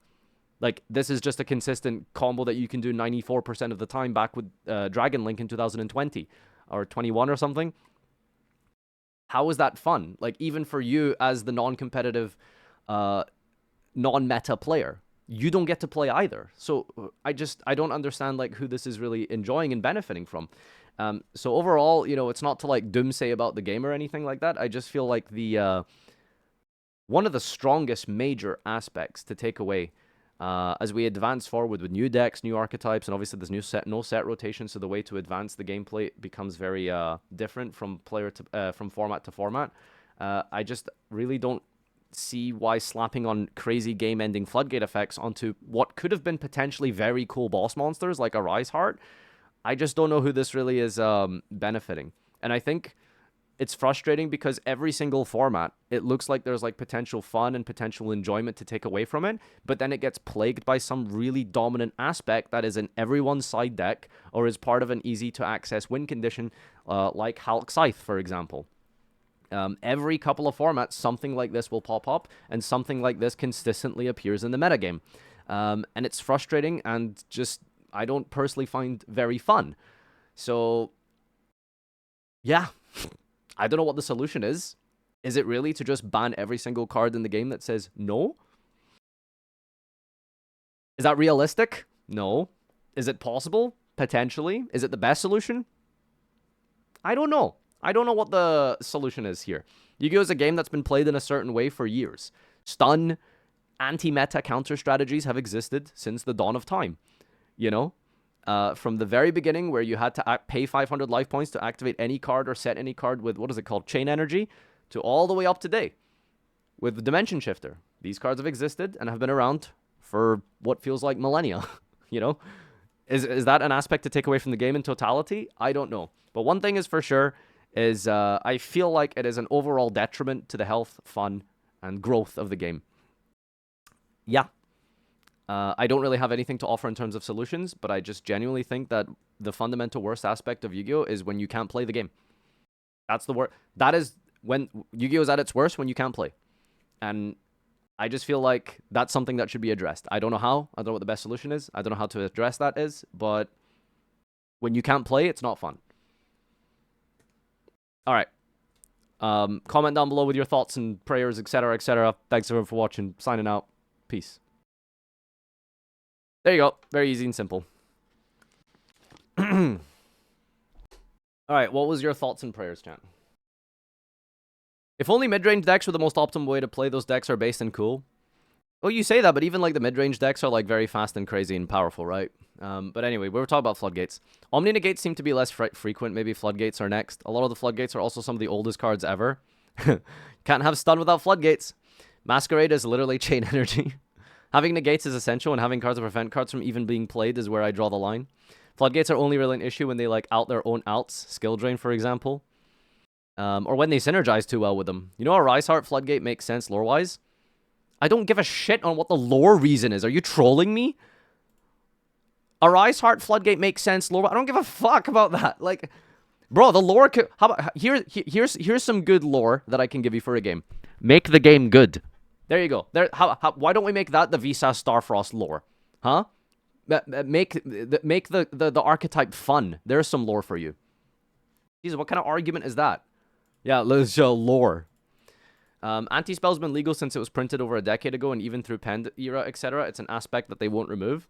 Yeah, I think the fact that anti-spell wasn't deleted during Pendulum format is basically in and of itself a confirmation the card will never go away. But, you know, that's one of many symptoms. Can't stand lingering floodgates, and they will detriment to the game in the long run for sure. Dweller, Droll and Lockbird, Shifter, cards that just activate and resolve and you can't do anything even after they've resolved are very frustrating. Would you like floodgates more if they had a maintenance cost to them to stay around, like paying life instead of, or needing monsters in play? I mean, as long as that maintenance cost is, like, relevant, you know, I mean, Imperial Order makes you pay 700 life points, and, I don't know, maybe 1% of people who've ever flipped Imperial Order actually lost to the life point cost of it, you know? Most of the time, those maintenance costs are so irrelevant or low that they're not really real, per se. You would have to have maintenance costs that are, like, absurd, like Tribute 2 monsters during the end phase or something. And then only really degenerate, tailored decks for those floodgates could take full advantage of them. Rise Heart would have been based if only he banished your own cards to make the cash combos. Yeah, maybe something like that, right? Like, why is it macro for everyone? MR6, if the card with the lingering effect is negated, the lingering effect is removed. Thoughts? I mean, that's just not really... That's just basically the full definition of what a Band-Aid fix is, right? Like, oh, lingering effects can now be removed if you draw Imperm off the top, and then activate Imperm on a already resolved standby Dweller while you control a token later at some point in the turn. Like, okay, great, I can use my card effects now. That's just a Band-Aid fix. Like, why not just not let that be a thing that happens in the first place to begin with? If all floodgates had maintenance cost, they wouldn't be as bad. But again, it comes down to how relevant the maintenance cost is. Cash should have been only a macro while having 3+ materials. Yeah, but again, Band-Aid fix, right? It doesn't really deal with the heart of the problem, because then people who play those decks that are queuing into non-cash decks will just focus on the fact that they have a deck to make that should have 3+ materials. Decks that say no in a 5-card combo are 100% times better than decks that take 20 minutes and have a response to everything you do. They give you at least a very clear thing you have to out. 100% better than decks that take 20 minutes. But a deck that has a 5-card combo is also going to take 20 minutes to set up. So I don't know what you mean. 20-card extra decks and make when effects, not miss timing. I think you guys are getting fixated and focused on the wrong things here. Right? I think some of you here are focusing on maybe like the not so relevant parts of the discussion here. You think Yu-Gi-Oh! Can benefit from something like Shield and DM? Or say security in Digimon? Lack of a better word, it's like if you take a battle damage, flip 1, then activate it. Let's say, can something like MST to a floodgate? Kevin unironically had a good suggestion, which is you can use your battle phase. Instead of attacking monsters or attacking directly, you can attack back row. Like, I swear to God, I think that's, like, genuinely, legitimately an insanely good suggestion. If I normal summon Taya and I activate the effect and they go Tikaboo, I could just go battle phase, punch Tikaboo. Like, I genuinely think that would be insane. You know? Like, that would honestly be such a huge, like, you know, really good ability. If you could just use your battle phase to just punch stuff. Insanely bad? What do you mean? What do you have another solution to floodgates in Yu-Gi-Oh? Other than just straight up delete them, which is very unrealistic. But then again, so is the attacking floodgates thing unrealistic, you know? It would make trap decks unplayable. Not really. If your opponent has to use their battle phase to deal with one of your trap cards, I think that's like, as a trap player, you probably take that that trade. You know? I mean, if you're in charge of making the cards, and what were you designed to destroy the floodgates without any repercussions, though, or getting negated? A lot of people also whine about, in the end, almost all of them either has unhinged takes on solving the problem or don't know what to do. I don't know what you're saying. Trap decks won't win in one turn. Okay. Is that bad? Oh no, trap deck doesn't get to OTK? Damn, what a shame. You know how to fix Yu-Gi-Oh? Give going second the player an ability to mulligan. Okay, we are definitely getting sidetracked by discussions that weren't really important here, boys. I'm gonna be honest with you. What is Tikabu's stat line? I don't know. I think theoretically, if you were to go with that angle, you would probably just make it so that every single deck in the game is what's it called? Sorry, every single spell and trap is just like a 0/0 token or something, and it doesn't count as taking battle damage. It's always technically in defense or some shit. Or you can never take battle damage from a spell and trap being attacked. I don't know. I haven't put too much thought into it. 1500, 1200. Yeah. They should make the stats of all the back row be exactly, what's it called? 1521 to match with Visas. That would really work. Alright, boys. Are we doing a bit of a grind right now? Let's see. What time is it? It's almost 3 o'clock. Yeah. Oh, this is my draft deck from yesterday. Shoutouts to, your 3-0 winner and victor of the Cube Draft. Look at this crazy deck, dude. Holy crap, this is insane. Alright. I think at some point I'm probably going to sit down and just delete all of the decks that I'm not actually going to play. The reason for that being is, if we're actually going to take this Worlds grind seriously at the end of the month, then potentially it's worth, you know, considering, God, this deck was not good. Wolta White. Okay, this deck needs fixed. But I think it's time we clean up some of our lists here. So start screaming no as much as you like, but here we are. The Darkness. This Dark World deck probably needs some work here, specifically with regards to outing a Rise Heart. How many Tearlaments strongest deck lists do I have? Oh, this one has Kekbek. That's unfortunate. Oh, we could, like, mess around with this one a little bit more. We have a Pearly deck, it looks like. This 60-card version does not seem very good. Archive them on the database. Yeah, that's not necessary. Waffle. I'm never going to play this deck again, but shoutouts to Giant Skyhawk for the crazy cool, what's it called? So we got 2 Pearly decks here. Combo and OG. That was the one we played with Pakawat. Locusts. I think we're going to say 07 to the Locusts. Unfortunately, there doesn't seem to be a graveyard this format. Punk Rock, baby. Which version of this is this? Is this the Bestial version? I can keep this around for a while. I do enjoy this deck. What is Big Chungus? Yep, okay. Alright, that one is going away. Anti-Lab Burning Abyss. Oh, this is just the Festival deck. With Norleris. Dogmatica Pure. I guess we can keep this around. Deck has 2 Branded Fusion. Marine Cess, sure, why not? I have a more pure Dark World version of the deck here, I suppose, with Red Reboot in this. Oh, I think I made this for an event, actually. Let's delete this one. Pure Springan. Never going to play this thing again. Let's delete this. And Dragon Maids. That deck kind of needs a graveyard, so we'll say sayonara arigato gozaimasu to this one. Vernisolf Cakes. Got some shufflers in here with the Madolce cards. Kind of a graveyard deck, not gonna lie. I have how many Sword Soul decks? Pure Zoo. Well, that's always gonna be relevant. Dadargans. Tri-Sprite. Amogus. That kind of needs a graveyard, doesn't it? We'll keep this around for now. Tri-Sprite. I think I'll yeet this. I'm probably not gonna play this again. Oh, wow. Yikes. No sprint. Jesus. Yeah, I don't want to have to think about deck building this again. Red Maju is the best anti-meta deck into a Rise Heart, surely. That's not going to win you enough games to be warranted at a real level of Yu-Gi-Oh, man. I'm going to be honest with you. Oh, this is the silly Necros version I built of BA. Let's get rid of this one. Wow, we've really lowered our decks here. What is Sword Soul Bozos? Is this the 60-card version? Oh my god, crazy. Alright, what is the 40-card version? This one. Alright, let's get rid of the Bozo one. Sorry, Pac. Sorry, Pac. Alright, let's play some Sword Soul Bozos, I think. This can probably get us partway through Diamond. We'll keep up with the win rate here and see what it is. Oh, the Ninja Structure deck. That looks cool. Oh, let's go for a yellow theme. Ooh, looking nice. Oh, I have a Royal Ecclesia. I mean, what can I say, dude? Doesn't that just keep you on your toes?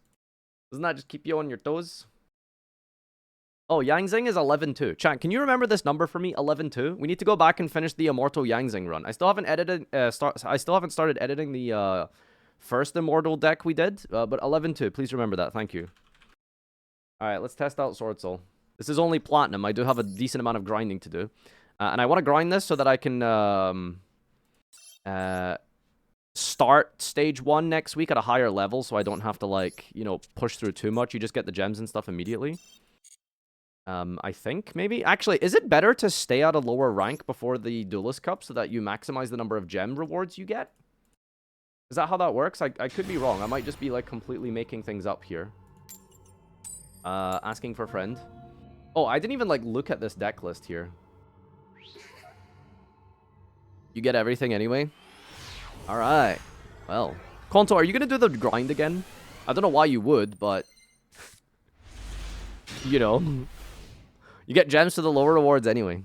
Why, Lamau? I don't know. You said see you there. I guess you bet Worlds when I definitely win the Duelist Cup grind, right?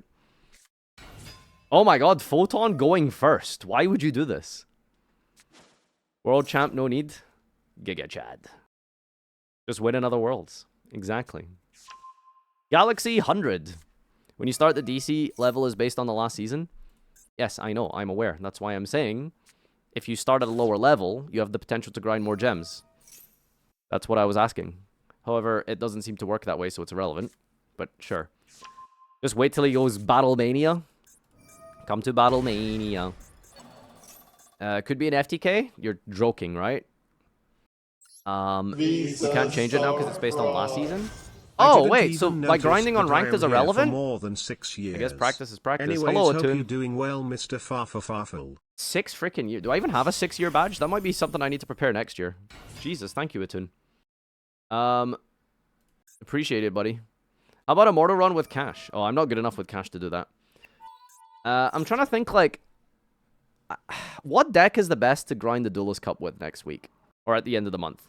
Because cash is, like, the obvious one. Like, it is kind of a decent mirror match. But is it good enough to beat every other deck? Probably, but also there's consistency issues. You also need to, like, maximize your time. So you don't want to play a deck that takes forever. Like, Dragons is, like, potentially really good, but it also, like, those turns just take 3 times longer than, you know, Labyrinth. For example, where you just, like, set 3. Maybe activate a big welcome turn 1. Pearly as well might suffer from some issues of taking too long, potentially. Also, I thought it'd be really funny to play Pearly with, like, handicapping yourself by going into the, playing TCG ratios for fun. Lab is best. Lab against Kashtira. I don't know. Lab's okay. Lab's also pretty hard. I haven't practiced that deck. I know roughly how it works, but, yeah. Gonna use my hand trap deck I dueled you with. Auto win.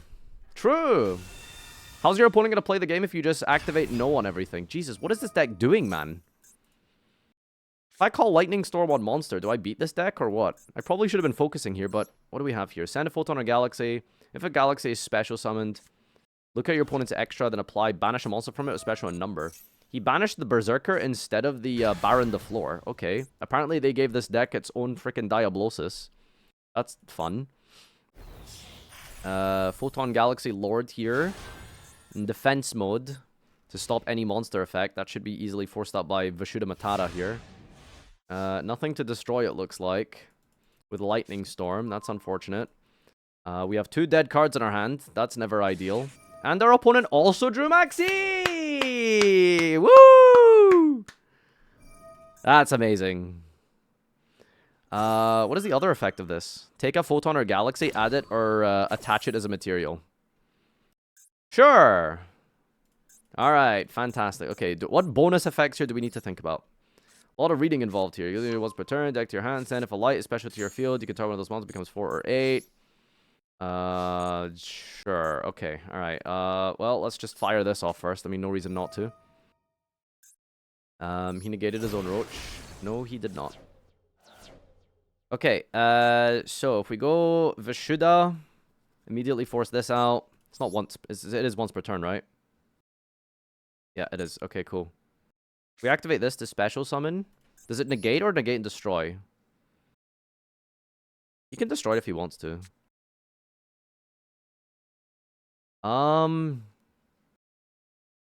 We do kind of need to high roll him, like, messing up here, so let's just go with the Ashuna and see what he does. It's fine if it hits the grave anyway. Okay, sure. Strange decision, but we accept. definitely not once per turn, right? Or is once per turn. Ashuda Matata. What a wonderful phrase. Okay. Special summon. Out Vashuda Matata. God, it's like the maxi here is really just the cherry on top, isn't it? Really do be the cherry on top.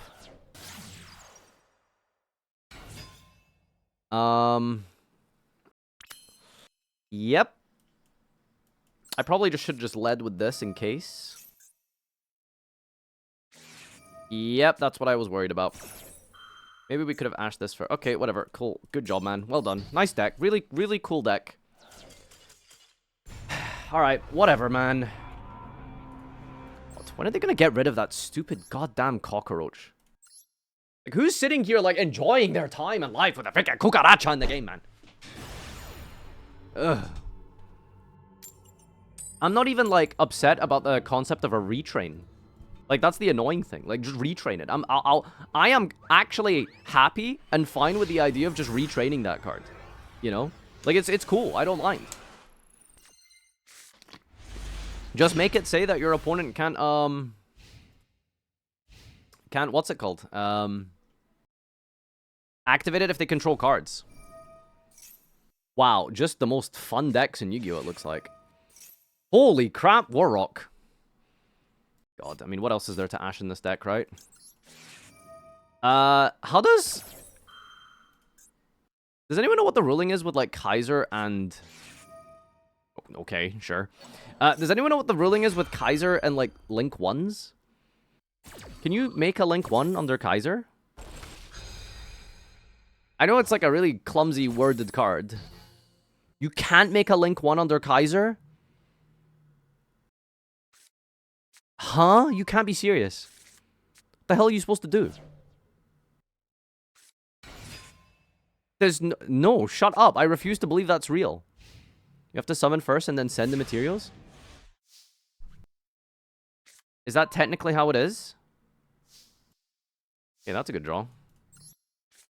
Yo, last card in hand is going to be Ash Blossom, I dare you. Then it's going to be negated by his called by. Oh, come on, it'll be so funny. Do it, I dare you. Lol. Oh, wow, look at you. Just having fun today, I see, huh? Yeah, that's crazy. Huh? A lot of fun today. Okay, buddy. Yeah, last though Yu-Gi-Oh was the worst. I'm glad he's not making content anymore. Farfa, I'm sure you already reacted to new GOTY cards, but I want you to react again now that I'm here. Smile. Sure. Why are you guys lying? You can make Link 1s under Kaiser. What are you saying?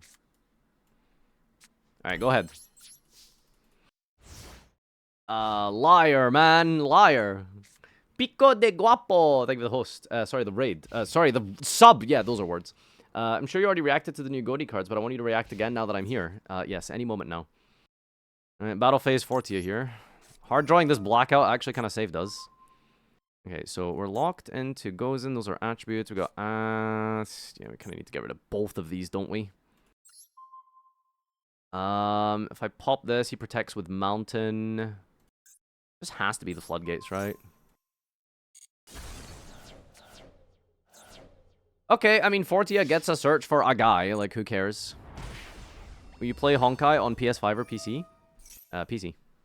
Although, if you must know, Chad, there is a new update today. If you want to download and try out Honkai's new patch with the exclamation HSR in the chat, or exclamation Honkai, downloading using my code, SMILE. Oh, he's adding medium. He doesn't realize this is not skill drain currently. It's only skill drain if you control a level 7 or higher Warrock, and if specifically in main phase 1. Already played since its first release. You guys are crazy. Holy. Playing the fun stuff today, I see. Okay. Setting at dignity. I'm losing all of my dignity right now. How does that card work again? It's just a negate, right? Must control a Warrock and also activates effect. Negate that. Sure. Alright, what's he gonna negate first? That's the question. Oh, okay. We just drew Lightning Storm. Never mind. Like, Floodgate decks are just so stupid. Like, they just insta-lose as soon as your opponent has, like, an out. How silly. Alright, what do we think, chat? Max C2? Max C2? Surely not, right? Right? No?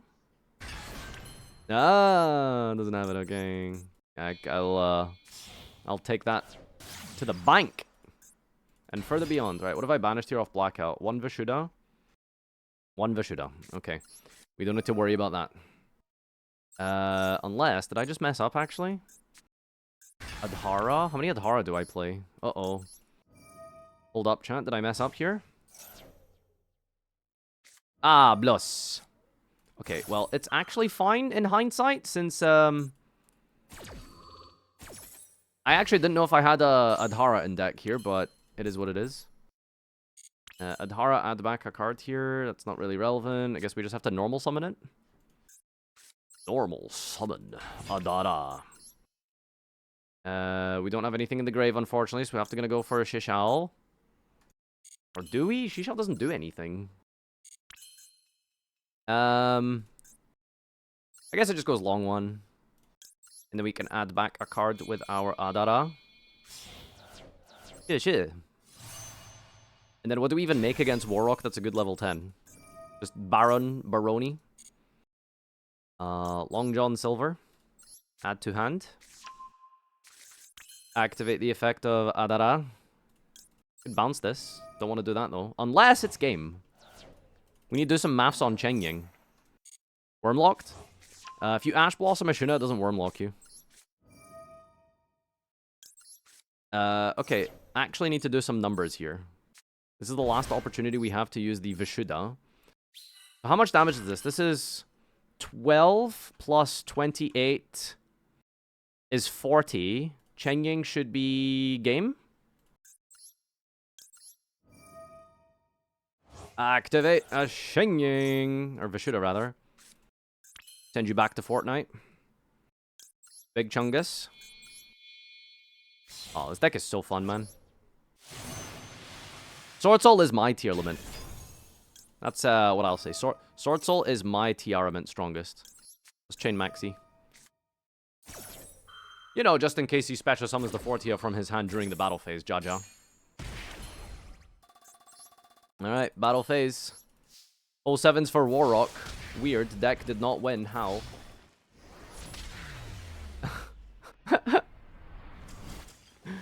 Oh my god, you're such a stinky. Alright. I do want to try and push rating. Maybe we can get into deep diamond today. Because I do want to start actually practicing against like real opponents and human beings that are actually going to be dueling against us. During the Stage 2 Challenger Cup, so this is going to be kind of important. I need to change up this deck list a lot as well before getting diamond. There's a bunch of cards that might not be so relevant right now in this format. Like Lightning Storm doesn't seem great, but it's fine in Platinum, I suppose, because all of my opponents don't have pulses. You know, that's a thing. Okay, so we lose to effect negate regardless of what we do. So maybe we just drop Moyi and hope for the best. Is it worth summoning Vishuddha though? That's the question. We can go into an Ash on Max C. Or we just make Vishuddha and we just have a guy that doesn't really achieve anything. Honestly, I think we just summon Moyi, and if you got it, you got it, I suppose. What do you want to reveal here? Probably this I'm discarding. Wow, no response. Okay, we take that. We take it. Always the biggest conundrum and decision to make in this deck. Do you, as a duelist,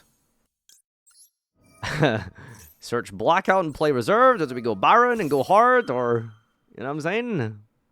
What is worth it? Protoss. I am never Protossing again. Every single time I Protoss in this stupid deck, my opponents always are not playing the deck that it's like good against. Alright, pitch this. Shokan. Summon token. Evil Sword Soul players be like, no Giga Chad. This gives us a nice little free resource to the hand here. Go and get Adhara out the deck here. Oh, Ash Blossom, is it? It's a very meh Ash Blossom. I'd rather hold that for Maxi if I was him.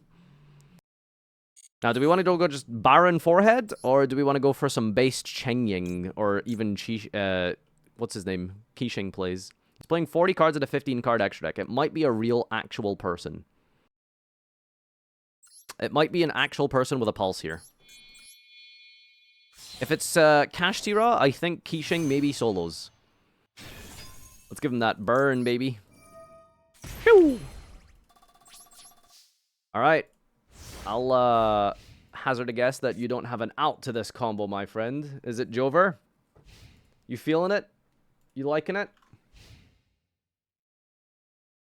Generator Link is fun. Love stealing cards? Sure, why not? Kashtira Birth immediately being activated, huh? Extra normal summon revival. I think we need to get rid of this card, right? If he has a field spell, he has a field spell.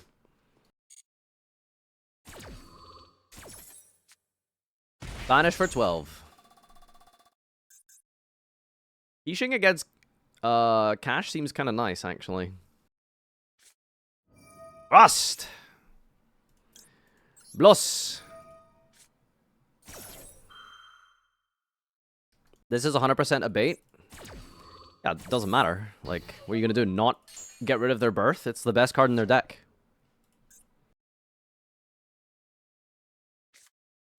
Ooh, Talon's take is rough. And Talents. Oh, he's drawing cards, actually, so he doesn't have a play. So we still have, like, Qixing to banish his special summon. Bruh, there's no way you drew, like, Unicorn Dark Ruler off of that, did you? Bruh, there's no shot.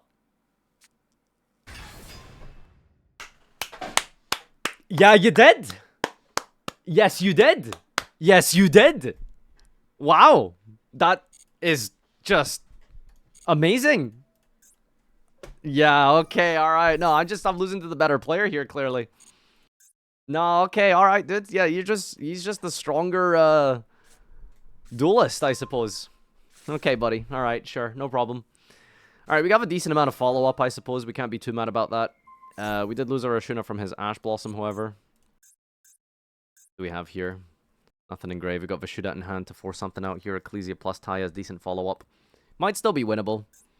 It's an issue if whether or not they establish a Rise Heart through this, or if they're trying to, I mean, I don't know, what else do you do, right? Do I just activate this to turn it off at this point? Maybe he doesn't know the combo? Surely. Oh, that is so frustrating. Whoa, hold on. Cash tier? Cash tier? Please don't tell me Theosis gives back birth. Oh my god, that is just insane! You actually just are the greatest duelist of all time. Oh, alright, what is he doing?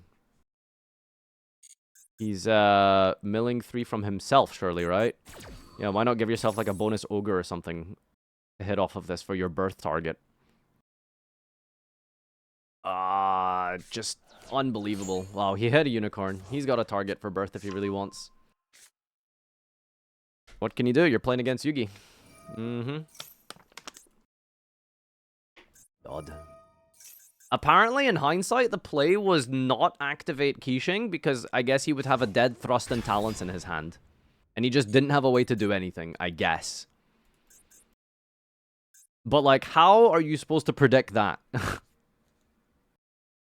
Frustrating. Alright. We'll see how much he can actually establish. Maybe he'll misplay and, like, try go for lethal or something. Hard summon a Rise Heart off of 3. Okay. It was the baby! That's Surely nice. I'll do well this Friday for Challenger Cup Clueless. Let's go, Insane Falcon. Thank you. Oh, by the way, chat, there's an LCS this Saturday, if you haven't already remembered. Exclamation LCS in the chat. How many signups are we up to? Do we know? One way to circumvent this, however, is... That's a good point, yeah. If you just look at your opponent's hand, it should be, like, significantly easier to figure out whether or not you should be negating or activating your disruptions in response. If you just ask your opponent to, like, show you their hand, and then you can kind of judge based off of that whether or not you do certain plays. I mean, here's another thing with a Rise Heart, right? Like, surely if it just had less, if it just, like, didn't macrocosmos you, if you didn't have, what's it called, you would be, it would be fine. God, this is such a bad situation. So he can banish Taya if I activate Vishuddha in the hand here with a Rise Heart. There goes my second Chi-Shao. Okay, he just has the banish online now.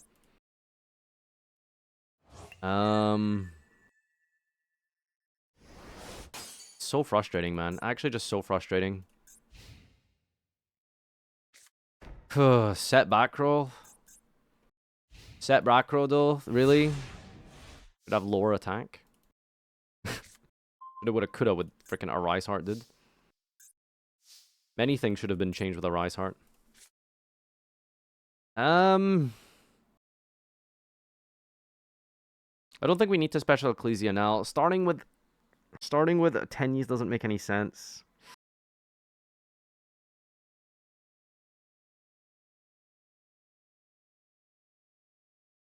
If I just summon Ashuna, he might maybe banish it, but I don't know why he would do that. I think I just need to get Vishuddha online as quickly as possible. We can normal summon Taya, he banishes Taya, I special summon Ecclesia. And then just get another Taya, banish, summon token, bounce this, hope the back row is nothing. It's not possible to play through back row and Rise Heart, is it? I don't think so. Alright, let's see what he does to this Taya.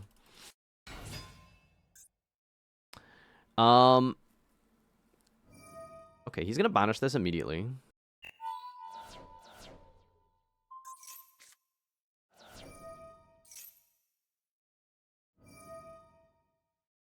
Attach immediately. Okay, so now we go special with Shuna, link it, banish Vishuddha from the hand, bounce the back row. To be fair, in hindsight, maybe it was better to do that in the opposite direction. And then we go special summon Ecclesia for Taya, and then Taya should be able to get us into like a line that wins us the game. Or do we just go Ecclesia here, summon Taya, and then hope that we have... Because we're going to miss a card for the Ashuna. He's only on 56, so it might be winnable regardless. I think the plan is to probably just force out this back row here. Alright, 07 for Ashuna here. Chi-Shao's banished, but we have Baxia plus Berserker. Is Berserker game? 500 plus 55 over this is 25. I think we'd be missing game by 100 damage. Oh shit, never mind. He banished the Berserker. Okay. He didn't go for Baxia. It's whatever, I suppose. We dump Moi, bring back. Can't do anything with the Moi in the hand, though. Look at him just stealing all my materials for fun, huh? Isn't that crazy? Target a card, you put it, return it to the hand here. Okay, so, I mean... If we don't go for the back row, and the back row is real, we lose. But if we don't go for the back row... If we go for the back row, we summon Ecclesia for Taya. Taya make Baxia. Baxia spin...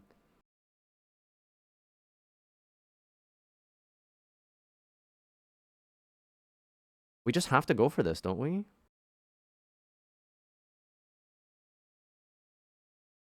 Baxia spin this, we get back the thing. Taya doesn't get to dump Moi.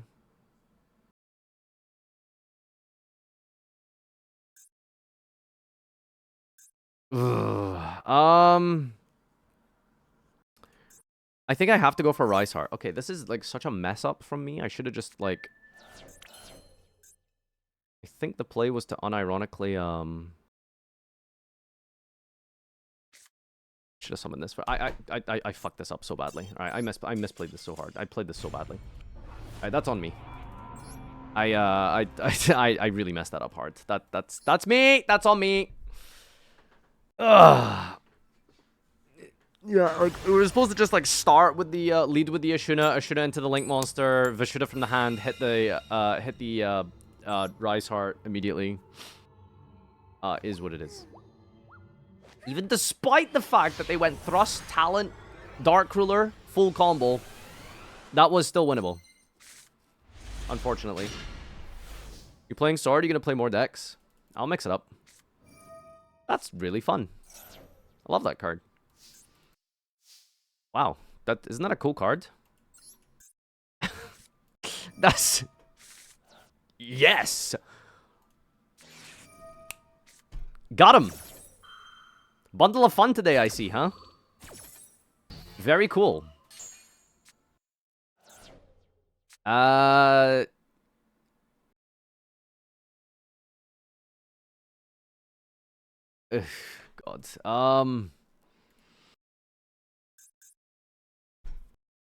So, like, what does Moyi really do?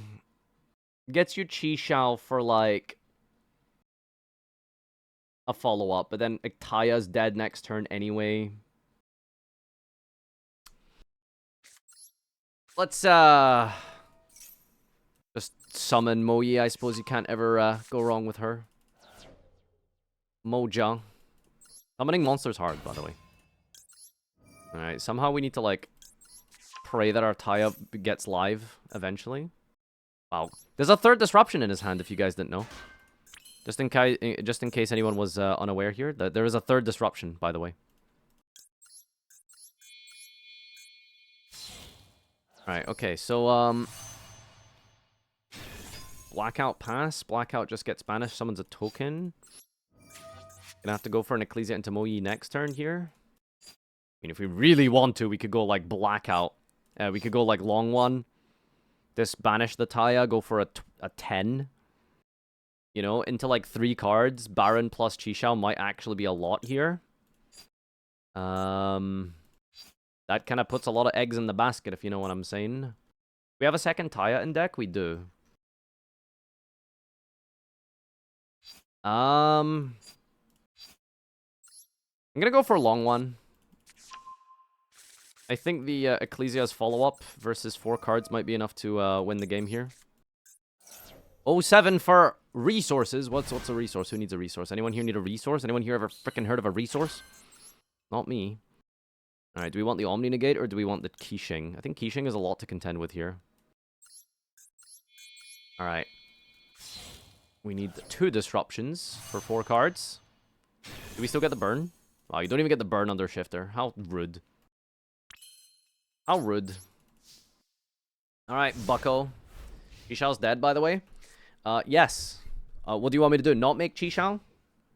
Should I summon a Cyframe Lord Omega instead because it has a cool skin? What is the alternative to summoning Chi-Shao? Download and install, you know... Oh, for fuck's sake, man. Alright, we need a new deck. Like, this deck is just not good, apparently. I wanted you to go Blackout Pat. I don't care what you want. Like, thanks for sharing, I guess. Jesus Christ. I wanted you to do that. Thank you. Yeah, very nice. Jesus Christ. Oh, okay. Well then. At least they don't have a follow-up. What deck plays Shifter and sets cards? Well, let's see what you're gonna do against this one. Yeet. Wow, no responses. Oh, it was Sexo Sister. Alright, we actually got a win out of that somehow. I don't know if I could really say that was, like, deserved, but... that was definitely better than I thought it would be. Okay, 2-2 is a bit of a crappy record, by the way. Jesus, we're playing Droplet in this? This is old school. Okay, we need to cut that card immediately. I think Crossout is probably kind of bad here. Do we want Lightning Storm?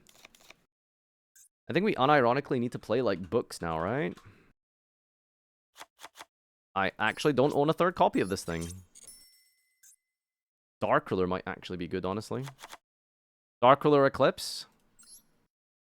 Seems good. Nibiru. Nibiru instead of something. I don't know. There's still like a lot of like garbage and platinum that I don't think it warrants doing that. Gee, we have got a free pull? How is this a free pull? What is in here that... Book of Eclipse? Yeah, okay, dude, sure. Hey! A Soryuja! I could play that in table 500. Amazing.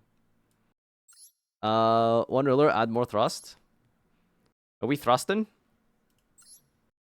Thrust for Eclipse, not possible. We can thrust for Dart Ruler or Duster. Thrust! Thrust could be fun.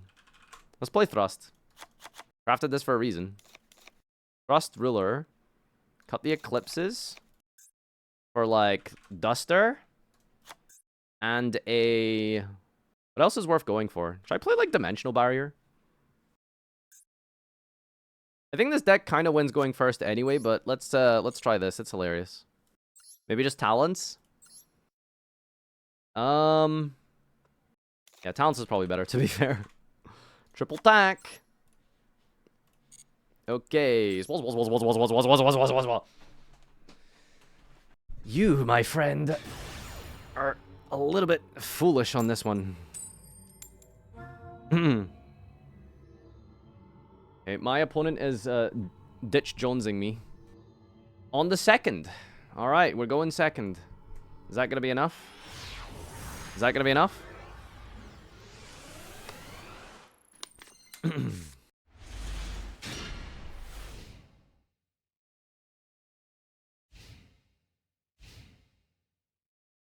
Talents to Rip Hand going first is so satisfying. Unless our opponent sets one and passes. Oh my god, goat format! You think Blind Sword would be better? In Platinum, maybe? But you can just lose to, like, so much garbage. Remember when I played Sword Soul with Lava Golem? They say you need your normal summon. But all you need is realistically Ecclesia and Tenyis. Smile. Okay, well, this is definitely a hand of all time. Is he going to prevent us? We'll see. Special summon. Ashuna Matata. Oh wow, there's no responses? How? Little bro does not have a response here. We take that. Oh, there's suddenly a response on the summon of a Link monster. Solemn Judgment?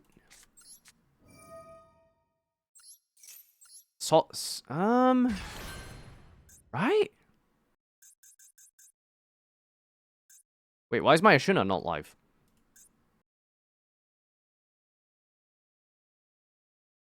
Wait, am I missing something? Why is my Ashuna not live?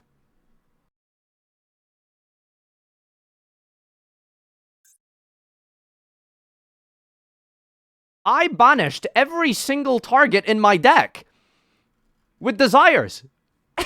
Every one of them. How do you banish 4 desires targets?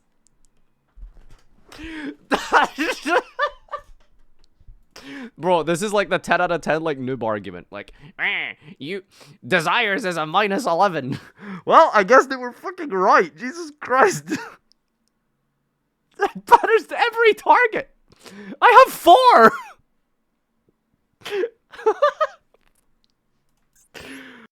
Oh my god. That's just impressive, honestly. That's just actually impressive. I'm just sorry, I'm really jarred right now. What am I doing? I've like lost all focus. I don't even know what I'm doing.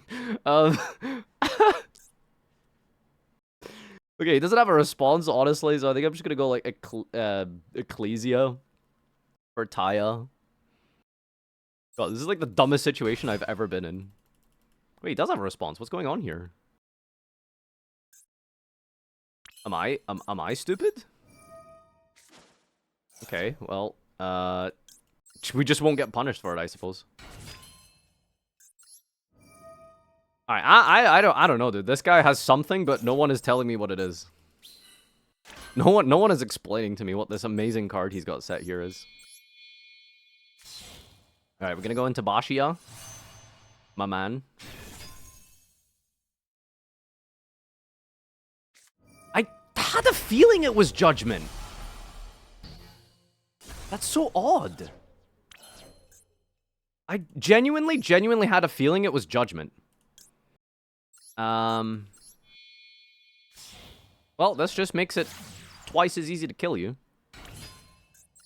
Did I literally call Judgment, by the way? Because there wasn't any disruptions except specifically on, like, the inherent summon of a monster. Alright, let's go Shaman. Do. Shaman, discarding... Yeah, let's discard Desires. I never want to see that card again. I never want to see that card again.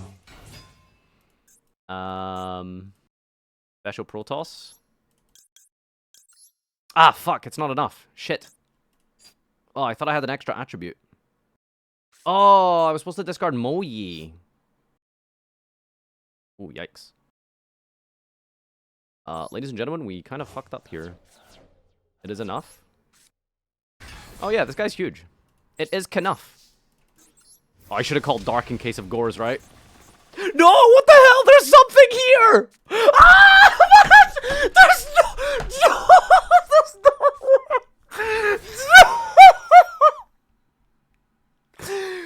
How is that real? What year is this, dude?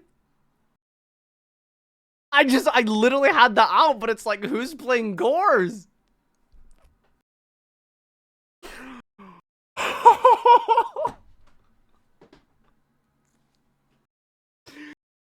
Oh my god, dude, it's specifically funnier because I actually had the out. It's 10 times as funny because I actually had the out.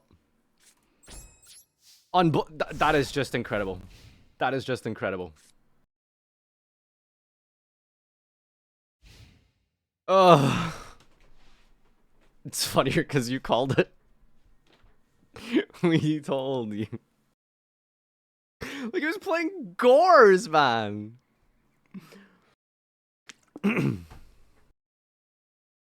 Only I would lose to something like that. Oh, God. Well, guys, we're gonna use Call by the Grave to negate the Gore so he doesn't do it again next turn. Yeah, there we go. That's valid. That's Knuff, right? Oh my god. Alright. What are we gonna lose to next? This is why I've never stopped playing around Gores to this day. Yeah, alright. What do I know, I suppose? What do I know? God, that is so funny. That is just so funny. Do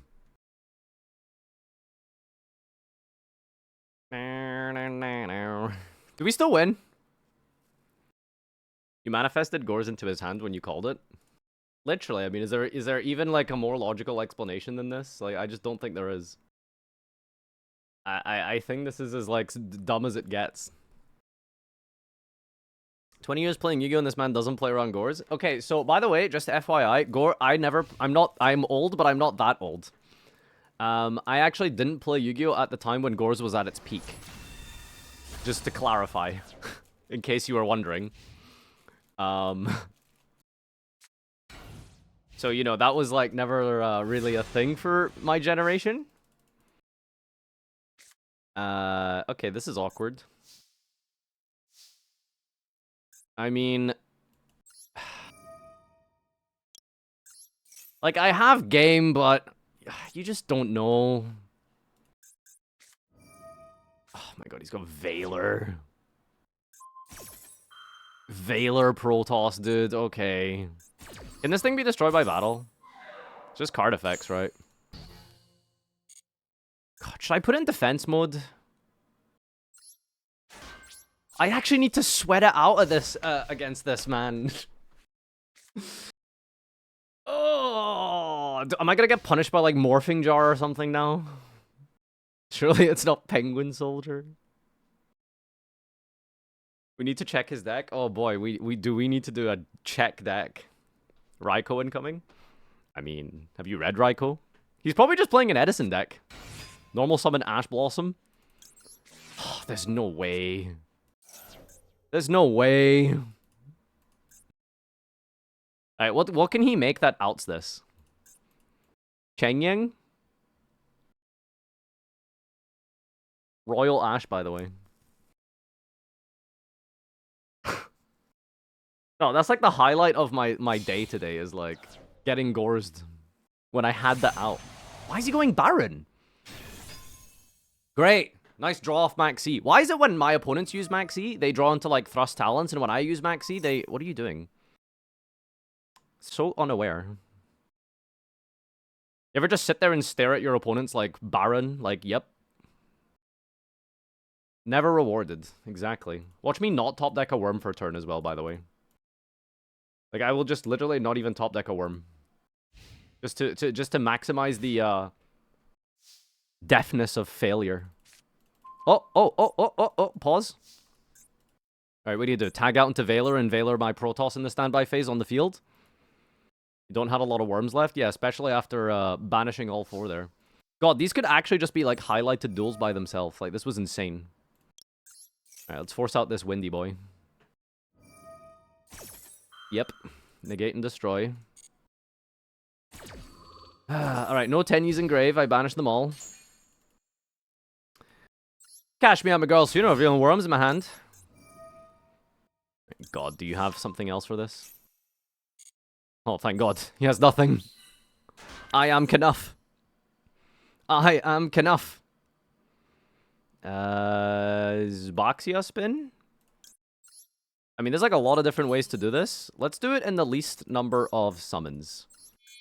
We are on 3 right now. We are on 3. Target Baroni. There's like a very real chance this is like Marshmallow, by the way. There is like the absolute very real chance that this is a Marshmallow. Okay, so we're on 3 summons. We are on 3 summons. Now we are on 4 I'm a fucking idiot. I don't know what PSCT says. Here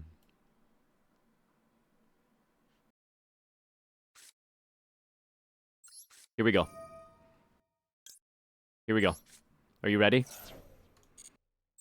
5 summons. 5 summons. I will not be punished. I'm not punished! Huge. Big. Big. This was the most stressful duel of my life. And it was plat 4. The most stressful duel of my life.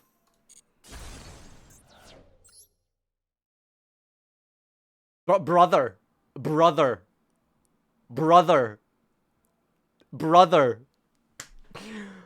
Oh my God. He was the better player, by the way. Like this was the better player. I need to witness this work of art that almost manifested a victory against me. So very deservedly. He was definitely the superior duelist in that game. Alright, where are you at? Bruh! He's got good cards in here. What's going on? He just has a one-off Gores! I guess no one expects it. I mean, what can I say? Like, no one expects it. You know? Aha, it was Kashtira all along. It was Kashtira all along. Yes, I guess it's a 3-turn setup of a level 7. You're not wrong. It does work that way, if you want to really think about it. He just drew nothing but the hand traps. And Fossil Dino. Okay, he had good cards. Alright, Fossil Dino literally says Dark Hole the field. Wait, was there a Ryo? Did I miss a Ryo? There's no way. Alright, I'm not going to do that mistake again, but I could really use an Ash or a Desires off this. The problem is if I specifically draw... It'll be fine. It'll be fine. It'll be fine. Wow, we've got Ohime mirror match. Okay, we banished the one Adhara. Alright, we drew Ash Blossom. That's very nice. Okay, so we're going to have to special Vashuda out the deck here. Nice long one. Oh god, I banished both of them. Ah! Only the most horrible things happened to me. Right, I think the haters were right. Desires is a bad card. They honestly might have been onto something. Desires is just not good. And I guess we'll stand by that. I am now cutting Desires from every single deck that I own. I am doing that right now as we speak. Every single last one of them. Fuck authority. The only thing that could have went worse is if I banished my last target, which I think is one single Vashuda, by the way. I almost banished all of my long ones and all of my my what's it called? Isn't that incredible? Alright, do we go for the anti-nib line here for Chalfang on light, or do we want to go for like Chi Shao immediately? Chi Shao doesn't really do anything, right? Gets me a normal summon, which lets me go into a guy. It's like, how bad do I want to lose to Nibiru? Who plays Nibiru? Who plays Nibiru? You want me to take the Nibiru challenge?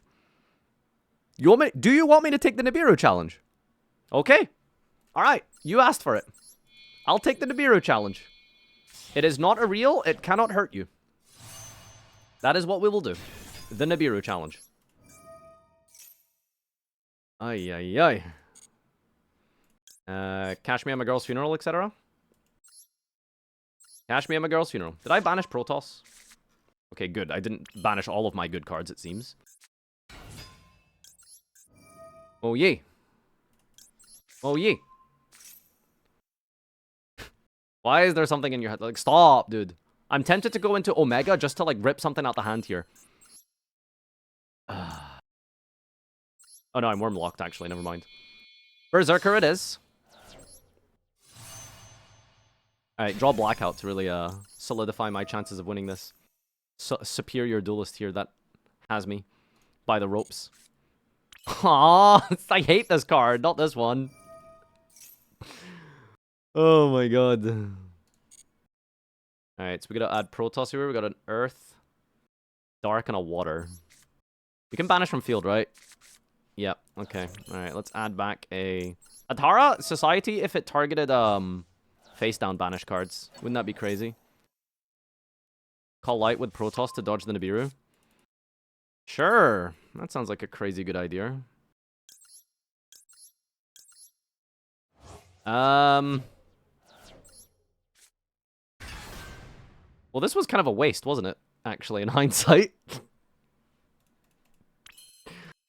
So what are our options? Ah! No! I didn't want... I was just wanting to see what my options were. I was just curious to know, like, what was on the menu.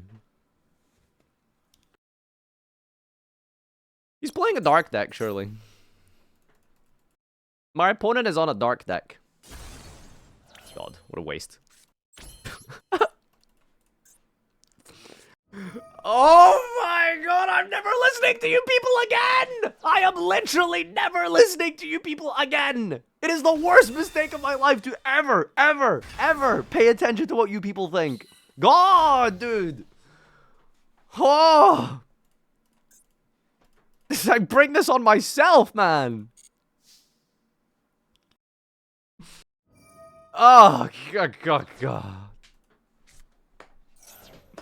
Hold on, we can recover. Yes, surely our banished 10 and no long ones remaining can still win. Clueless. You agreed? There it is. I am we could still run this back, chat. Okay, he blew his duster on our dead desires, which maybe could have been worth using. I'm glad he's not making content I don't think so, but maybe. Ariana, that's a good top deck. That's a good top deck.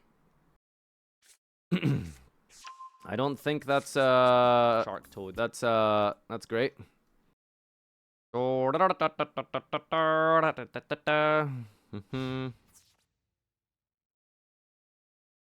was he outing this? Yeah, I thought so. He's just not doing anything. Okay. Oh, Ecclesia, that's insane. Alright, we actually need to, like, pay attention to our resource. So, Ashuna, we have nothing left here, right? We're just gonna bounce the Nibiru. Sounds horrible, doesn't it? I think we just summon these as beaters, honestly. As funny as that is to say.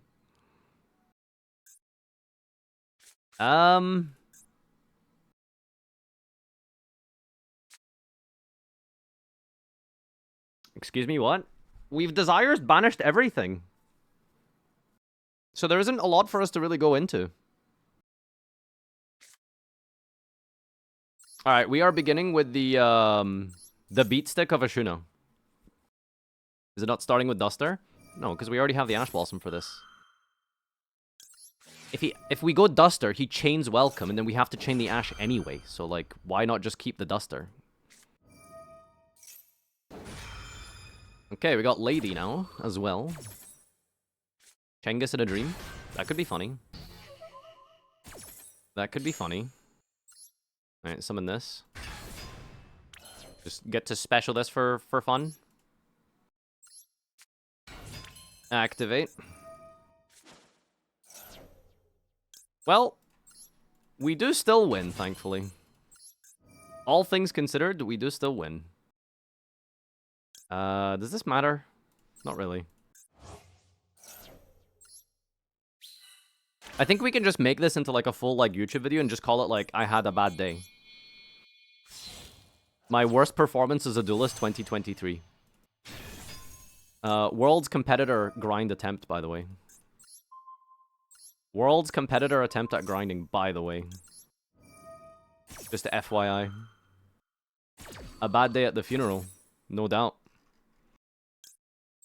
I'm a send Moyi. Set this. Activate. Hiya. Bring back Moyi. Catch the girl's funeral. See, chat? We still won through Nibiru. You can laugh at me all you want, but I am still the victor. Hee hee hee hee. I mean, sure. Do you even have, like, a target at this point? Second nib? Don't we know the card in hand? Am I being foolish, or, like, don't we already know what the card in hand is? Ah, another Ashuna with a dead target. Nice. Okay.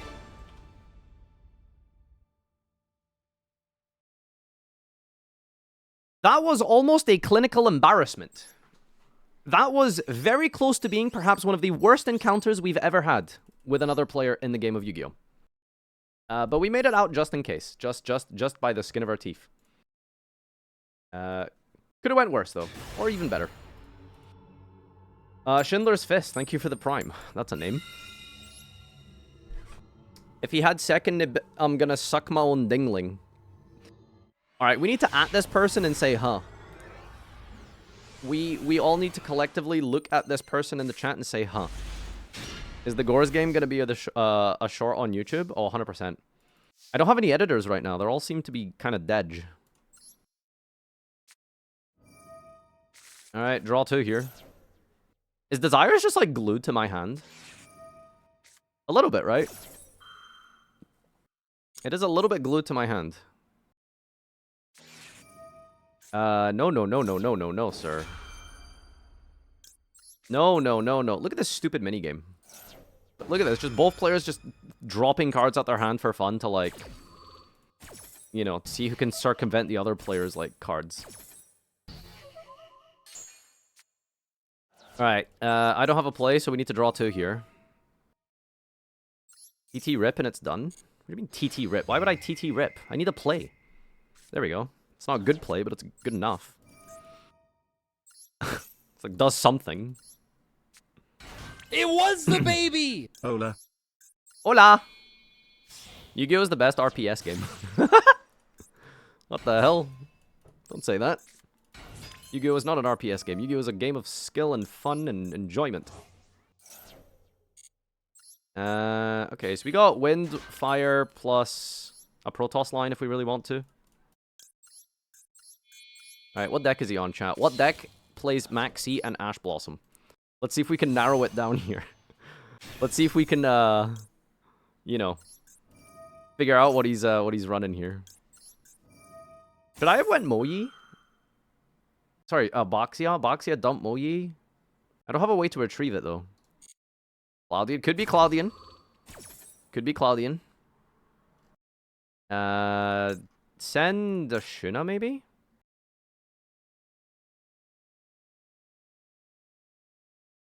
Hold up. Is this like send a Shuna maybe? Send a Shuna special summon Adhara, unless we've already banished an Adhara. Fucking hell, man, I always banish that card. Christ. So there's no way to retrieve a card in hand for Moyi. Or a long one, rather.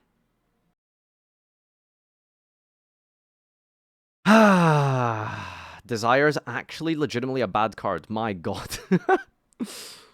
Shuna special summon of Vashuda in defense mode? You shall add a worm? I mean, I think it's definitely like send this here.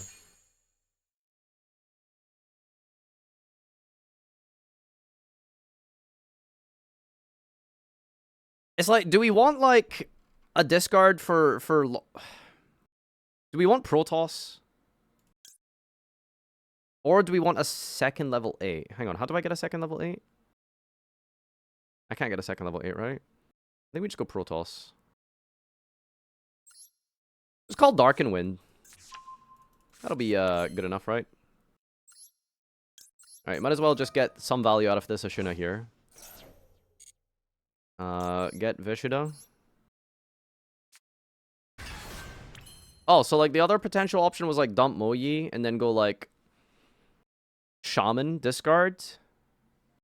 And then bring back Moyi and then end on a Berserker. But I think like I honestly feel like Protoss is just better. What am I talking about? I banish Protoss, of course. I'm cutting Desires after this match. I am cutting Desires from my deck after this game. I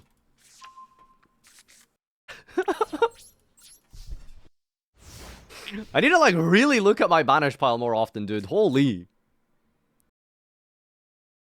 Just the imagining. The literal imagining. Alright, so maybe the play was go like Moyi dump into full like fall. Oh Jesus, this is so bad. If he like prosps for a thrust here, I lose. Strongest Sorcerer board. What can I say? Strongest Sorcerer board. We end up with the best boards every time, but still win. You mean still lose? I wouldn't really call this the best field ever. Ah, yes. Chishao and a Vishuda.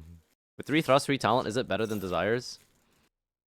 Honestly, at this point, like, maybe. Alright, he's got Ash, Shift. Alright, it's Cash Tier. Birth, Judgment, Ash. Wow. And all things considered, that was a pretty terrible prosperity for him. Alright, looks like he's going Birth Control.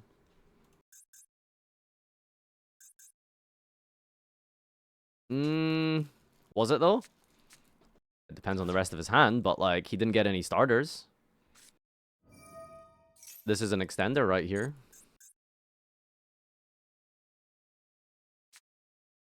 Ah, yes, you drew Unicorn. Okay, very nice. Visa Starfrost. Visa Forgot to use this Starfrost. sub, haha. Thank you, Krusty. Well, I guess we're gonna go this here. Negate this guy. And I suppose he could have normal summon into Shangrara? Worst case scenario? Does he have it? Must have something, right? Why would you do that? Just here to tease me.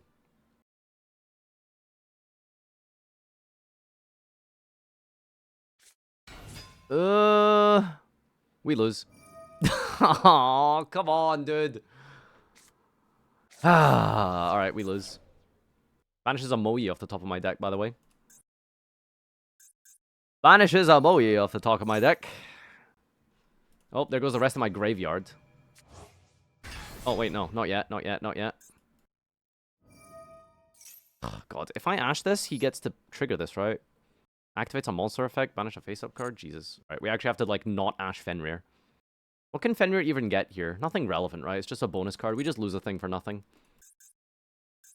Yeah, Roach is going to be the one saving grace of this duel, thankfully. Although we are very low and depleted on resources because of our stupid desires. Cash tier. Interesting. Interesting. Are we just dead, maybe? Are we just dead? He triggers it anyway, so he might as well ash it. I don't know about that. Can he go for a game here? Probably. Probably. Never mind. He's going Shangri-La.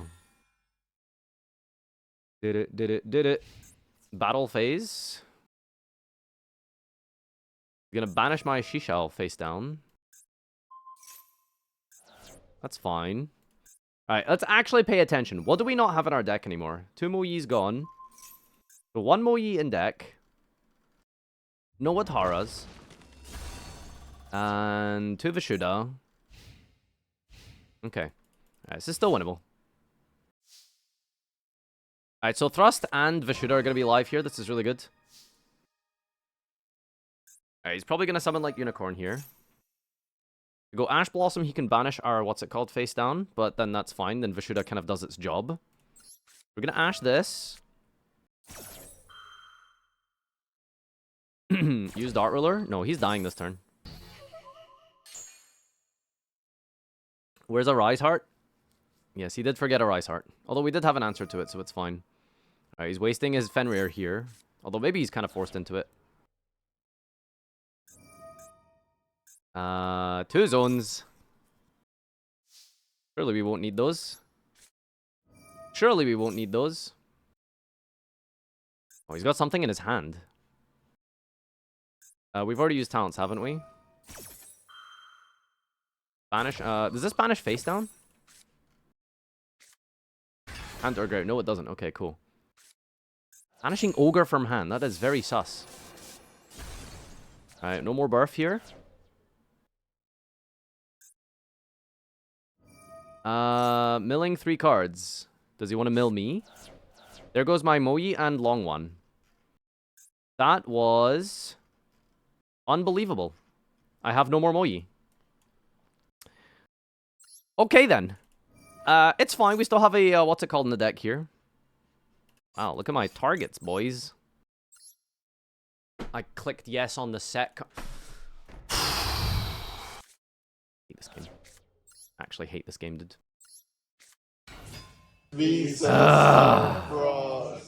Farfa po, do I have a Farfa target po. for you? Wow. Wow. Wow. Okay, we should still win this. It was the Hilariously baby! enough, we So should an still add-on win that this. made me remember there is this thing. Maybe. I don't know. We'll see.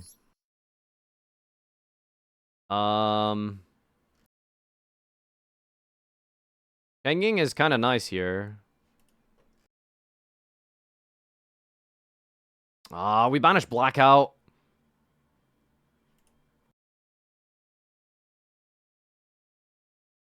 Foxia doesn't do anything.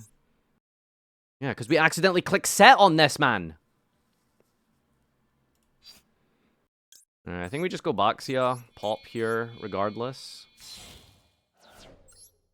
I hate this. I'm mad. Alright, I'm gonna target you. And you. Back to Fortnite.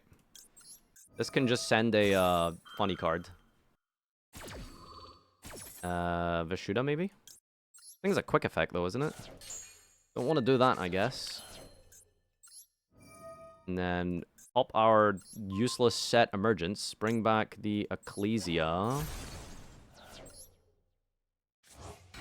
And then... it is Shungite, right?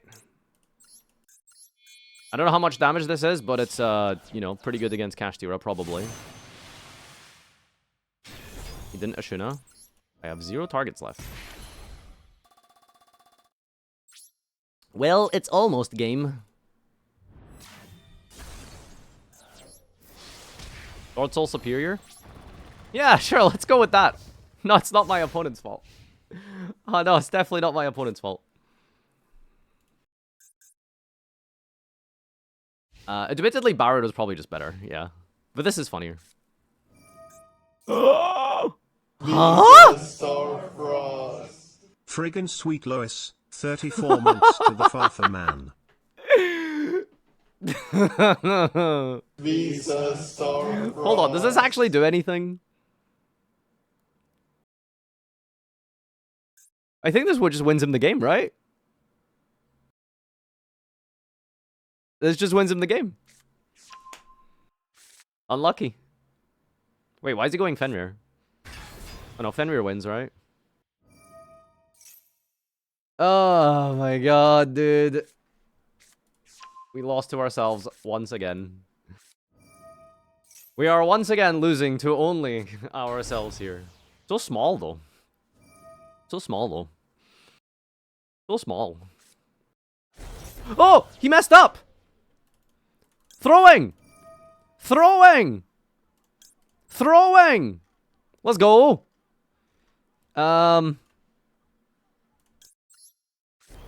Yay! Oh! 07! Yes! We did it! Our opponent is Papega. Yeah! Got him, dude. Alright, that was very scary.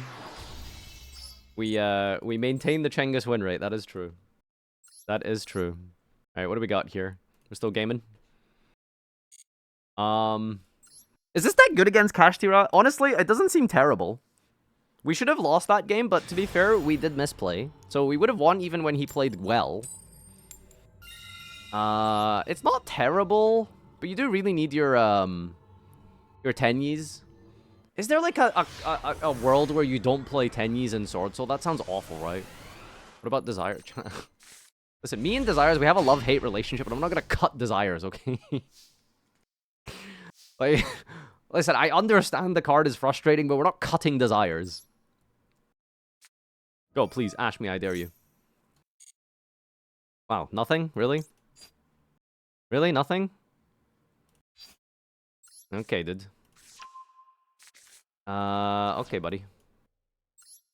Was Taya better there, actually? Banish, Taya, special, dump Moe. Pop the talents, maybe? Since our opponent doesn't have anything. Alright, let's go for, Shishe. Got any worm here? Let's win the game. Keep a record of this deck? I don't know what you mean. It's literally on the screen if that's what you're asking. Baby! If my girl, And princess, Moe. smiling face with hearts, Smiling romantic face face, with heart, and smiling Moe, face with dollar bills the face, eggplant emoji. starstruck, are both drowning, nervous sweat, Nervous tired sweat. face, ocean wave, and I can only save one, What did I draw? pensive face, pointing I drew finger, Desires! one you can catch me at my girl's funeral, crying cat face, Alright, we just need to skull, draw any, coffin, revealing any worms worm in my here. hand, pancakes, books, Pancakes. medic, and summoning tokens, collision, to synchro Collision. into Chick Chow, see no evil monkey, and add long yuan to my hand, black exclamation mark, black exclamation mark. Black exclamation mark. Okay, we got water in the graveyard. Okay, unfortunately we can't turn on our Protoss.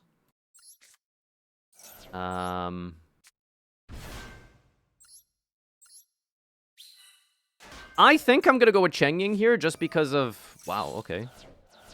He just turned on our Protoss for us. That's honestly not too bad. Time to thrust. Fuck, I banished talents? Like, Desires is just like the worst card ever printed. Like, it is... Desires is the worst card ever made. Like, dude, like... It is just... I hate this card.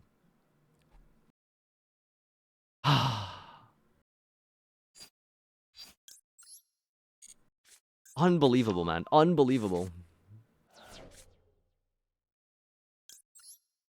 Alright, we need to actually, like, think about this. I think it's still correct to call Dark.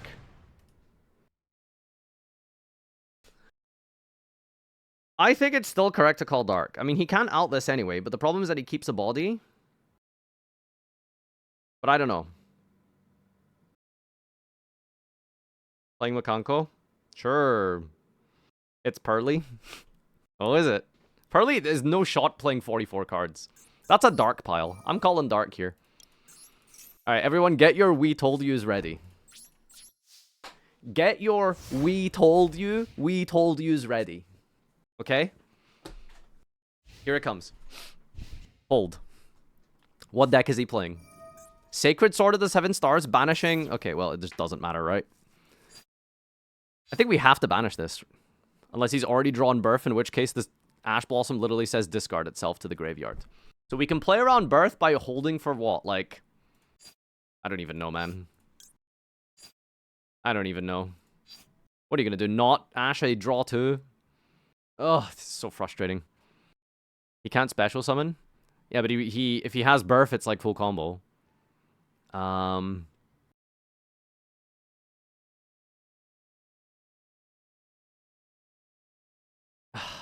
What if he has like Talents or Thrust?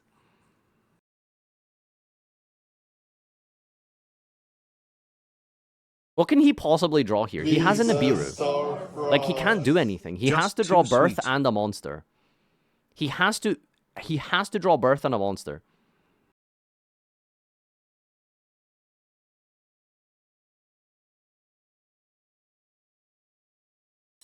I'm gonna Ash this. Alright. Sometimes I do quite like the better have it situations. Have you better having it? Have you better having it? Does opponent better having it? Okay. I mean, I think we just called by you. Don't want him to let get that field spell for free. Nothing else to call by in this stupid matchup. Alright. Little trade here. This call by the grave literally just reads Solemn Strike, by the way. Okay, that doesn't do anything. Nice trade with a vanilla. Hey! What's that, chat? What's that? If who's drowning? If who's drowning? And who's at the funeral? Exactly. Easy clap. Easy clappers. Got him. Got him, got him, got him, got him, got him. Yep. I'm so proud. Alright, we're going second this time, alright? Everyone relax. Everyone calm down, calm down, calm down. You're gonna cut Desires now? No, no, no, no. I'm gonna do what the typical Yu-Gi-Oh player does, okay? I'm gonna sit here, complain about it, and get angry, and not do anything to formulate and help the situation. I'm just gonna sit here and whine like a child every time it resolves, but no, I'm not cutting Desires. It's too good to cut, okay? It's that simple. It's that simple. Alright? You can't cut Desires. Oh god, Coup Clock turn 1. That's not ideal. Oh god, what is he cooking, chat? He's immediately activating Coup Clock. Alright. Alright, we're gonna go Chandragleer here. Discarding Big Cum. Okay. Coup Clock effect. Return. For special summon itself. Yep, Big Cum. Chain this. I swear to god, if he eradicators me for spells, it's just like, I'm leaving. Wait, why didn't he chain the, lady?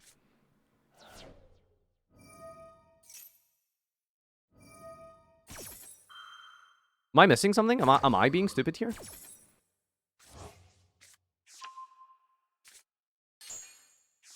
Bro, that was the one playful...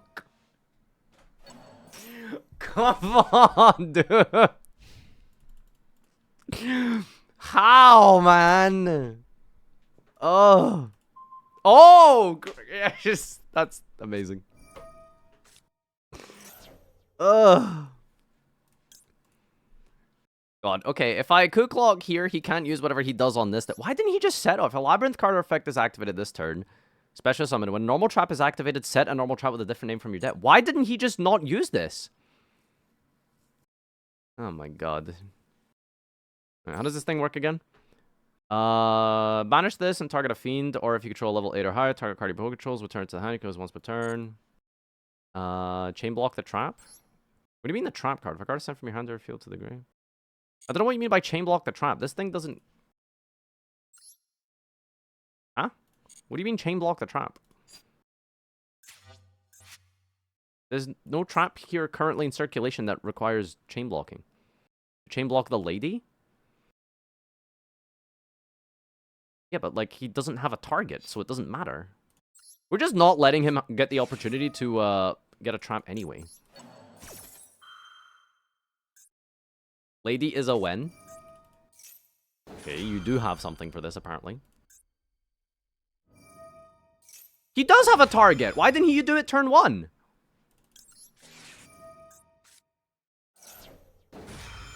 That's weird. Oh, wow, you were so good at this game. You are so good at this game. Is this good? So this rips another card out my hand, right? Another card ripped out of my hand here. You just call Synchro now, we lose. Oh, wow, he is just better than us at this game. Okay. I mean, sure, that was just bullying. Like, okay, like... this guy just bullied us.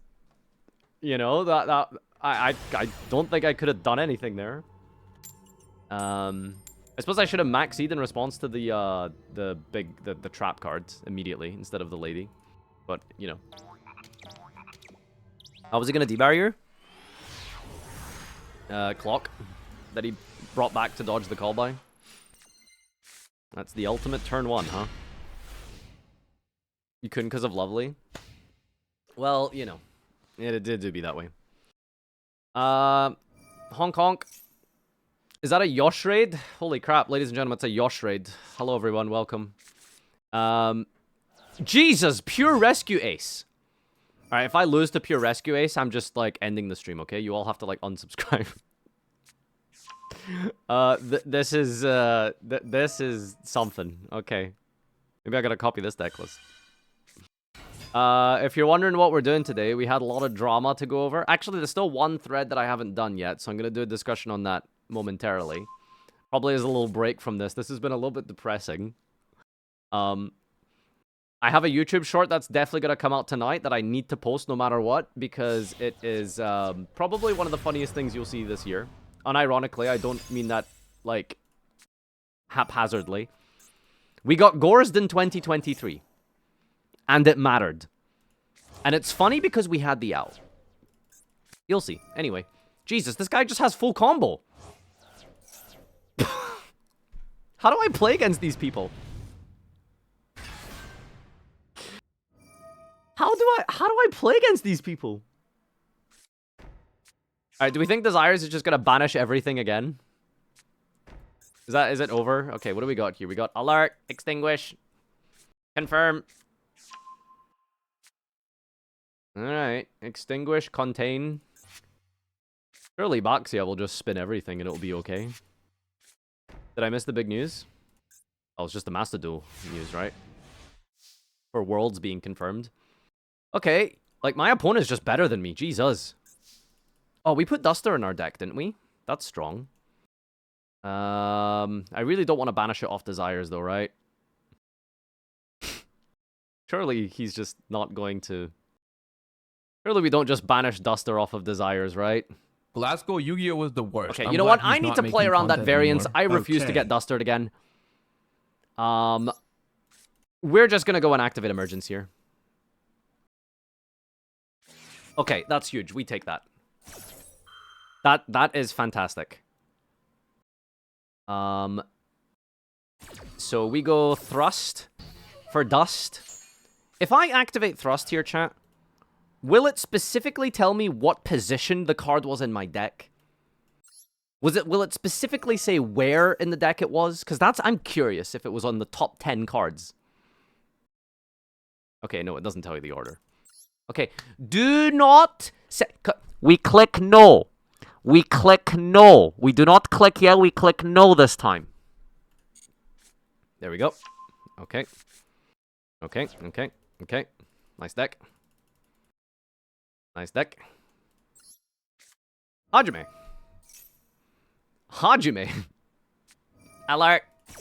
You can alert all you want, buddy. God, this is actually kind of rough, right? He still has, like, responses. This still, like, gets him places. Impulse to E-Telly, right? E-Telly. Special summon a rescue ace from deck. God, like, how did you open, like, full combo like this? It's just unreasonable. Alright, draw 2. Alright, let's count the resources. 2 more Yegon! But that's okay, because we drew 3. You could catch me up a girl sooner. Okay, anyway, let's chill. As long as we have Taya in deck, I think that's what matters. Okay, we have a Taya in deck here. Alright, so, special this. Talents take. Or do we just want to use this for a long one? There's a few ways to tackle this, isn't there? I think what's definitely happening is the, like, we can go Impulse, rip a card out the hand, and then deal with the, Masquerena some other way, but the Impulse just doesn't do anything, right?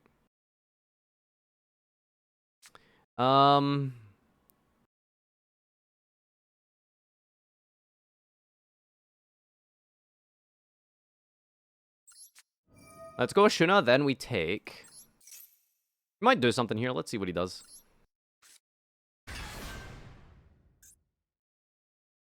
I'm not taking first because you need to control no monsters for this. Yeet! Come here, come here, come here, come here and sit on my field. That's what I was gonna say.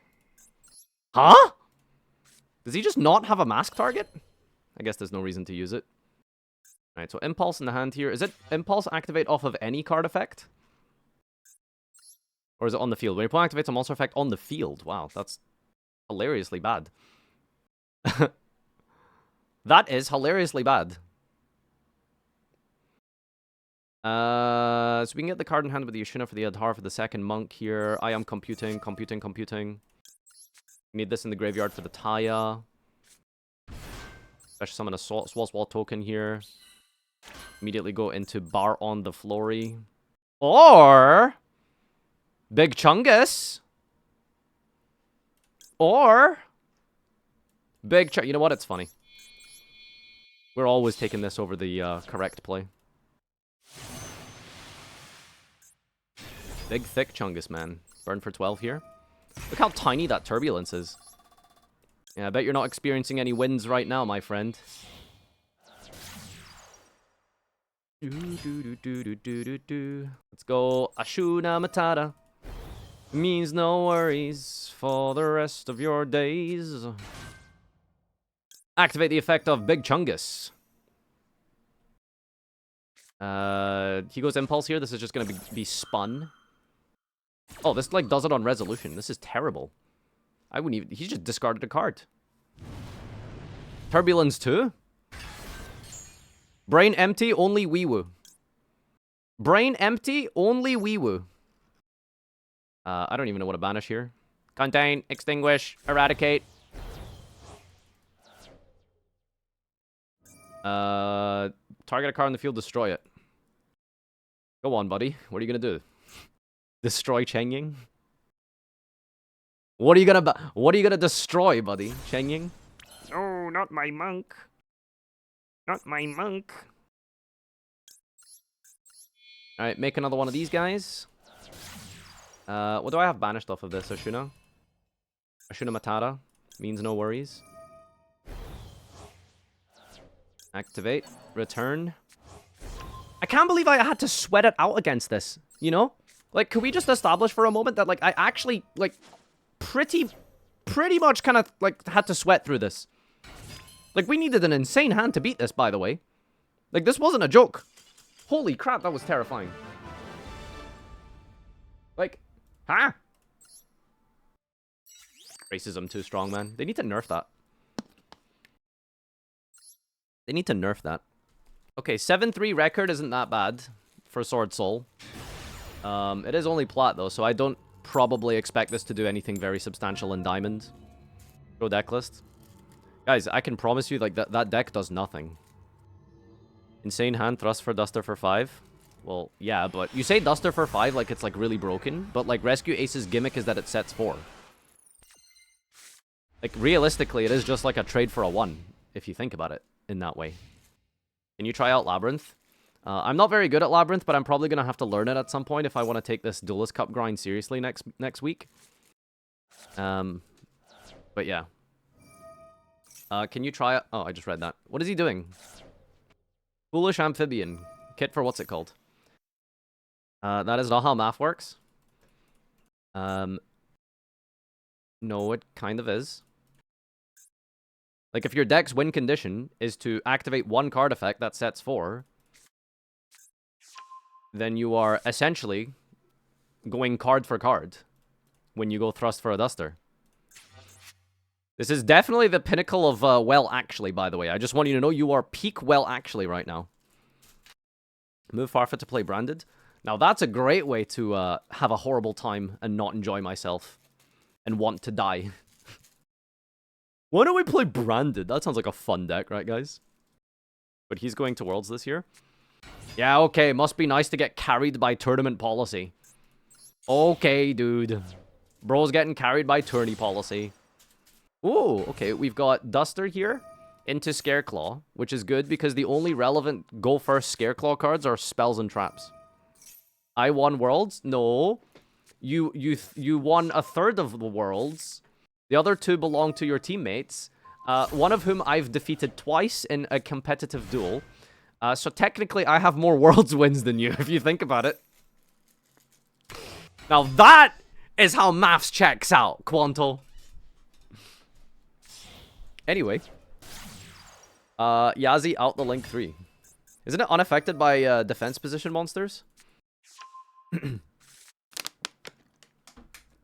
If I beat Yugi once, I'm better than him. You know what they say, right? Dernier match.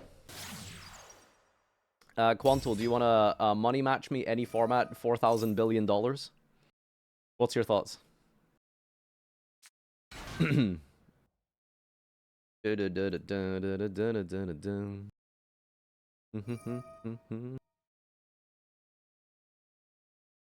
Okay, so these are the Tri-Brigade cards, so they actually do good stuff. Outside of the Scareclaw things. So I don't know. What about the 6-0 Necros versus BA? Oh, well that was if you think about that, right? That wasn't a competitive ranked game, right? If you know, that was just for fun, like, you know, hey, why don't you pick up this bad deck list that you didn't build, right? Yeah, that's how that works. I don't have a good excuse, okay? Shut mouth. As opposed to the draft yesterday.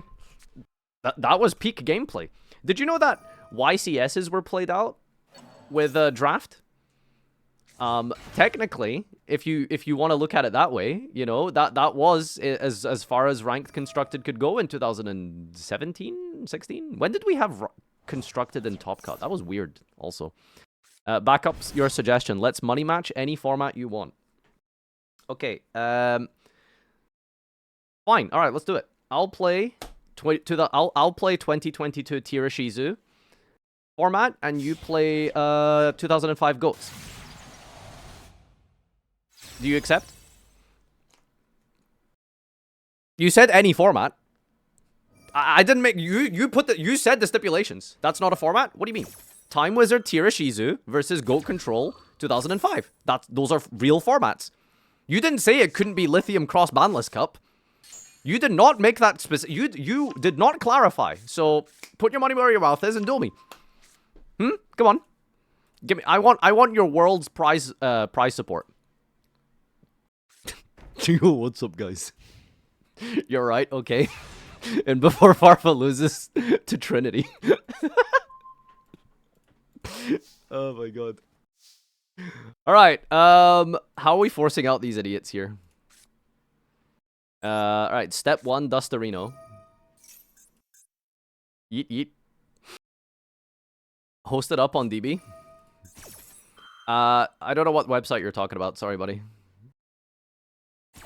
What are we thrusting for? Talons take Apollosa? And then our Tenyis are just dead, but like, I mean, what can you do, right? Kind of have to. As long as he doesn't have relevant cards in his hand, we should be okay. I'll deal with a Maxi. No, I probably won't deal with a Maxi. Thrust for Raigeki. Bro, what year is this? If it was 2007, I wouldn't play Thrust and Raigeki in my deck. What is this guy? What is little brother talking about? Thrust for Raigeki. You think I put Thunderbolt in my deck list? You think I would put bad cards in my Thrust target deck list like, you know, Heavy Slump? No, I play good cards like, you know, Raigeki out to Rise Heart. Not a few Prosperity for Goliath. Did you think about that? Dark Ruler? I think I can kill without Dark Rulering. Oh my god, Resident Sleeper. Do you think Tri-Brigade would be more broken if Shurig worked exactly like Lady and it banished from hand or field instead of just field? That would be really funny. No, it wouldn't. No one would enjoy that. Why would I even custom card that in my brain? Oh my god, we get it. You're drawing Maxi. This is so unfair, by the way. This is like so unfair. Alright, let me thrust for his mommy.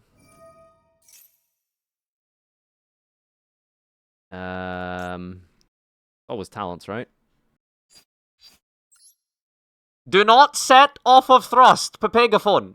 Ladies and gentlemen, this is an announcement. PS, do not thrust to set. Okay. I've done that mistake once and never again. Never again. Alright, you gotta chain Maxi now, buddy. You don't actually have it, do you?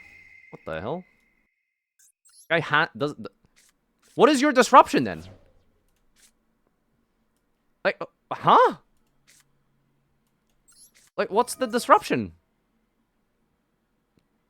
Elf? Oh, sure. I guess it must just be elf. So I want to go pop this with what's it called? Yazi. And then we spin this with Boxia. Now this is where Sword Soul is fun. Activate Elf here. I mean, I don't want to, like, lose to some, like, chain hand trap in the hand, let's be real, so we don't care about that, right? Like, Elf bring back a kit, like, sure, Poyo. Just in case he's got some nifty little chain ogre or some bullshit in hand here. Oh, actually, to be fair, that does force out Shurig. Never mind, that might have been, okay, that's fine. In hindsight, it was probably correct to just ash the, Apollosa the Elf. Alright, summon out little bro here. I don't think it's worth the extra deck space. You're an extra deck. You're an extra deck. Yeah, I thought so. Confusing what is real. Roasted? Yeah, you're a Monarch extra deck. How's that for a roast? Yeah, you're worthless. You're nothing. Woo! Woo! Sorry. Oh, that was just unnecessary. I'm sorry. I apologize. That was so unneeded. Okay, anyway. Do you guys remember that feature match where that dude summoned, like 4 Moyi tokens? I'm trying to be like him, for real, for real.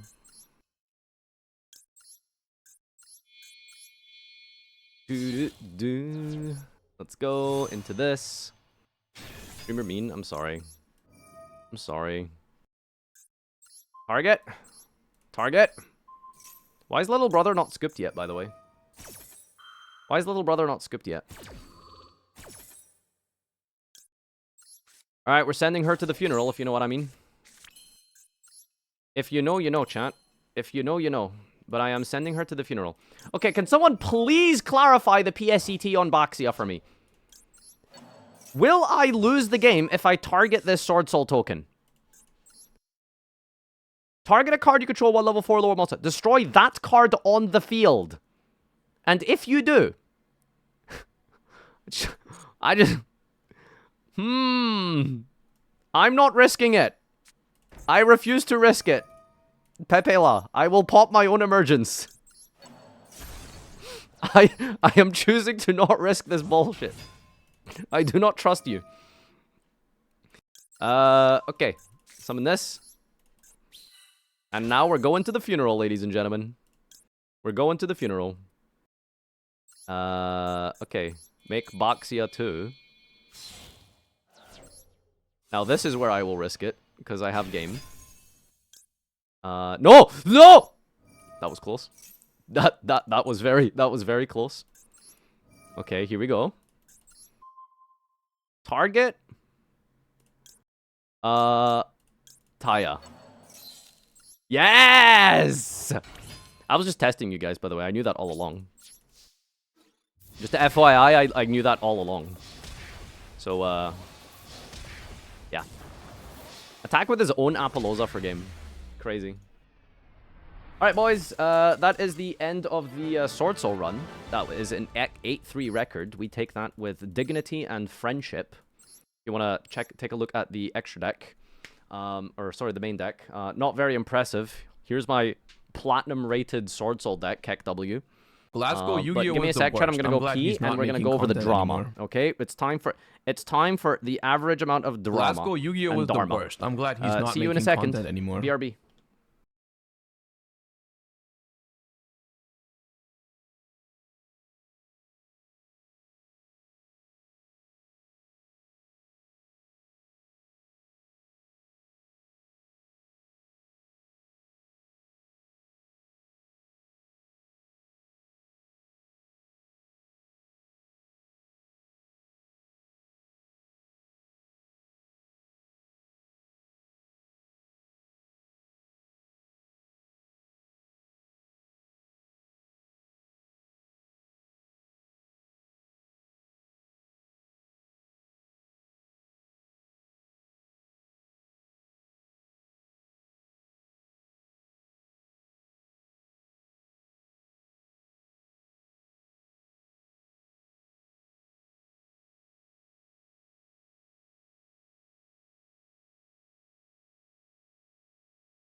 Oh my god, chat, it's very real and happening. It's like actually very real and happening. Just got delivery through on the door here, and our pram, our baby seat for the car, our baby cot is now in the house. Like, I'm genuinely like terrified, man. I don't know if I'm ready for this.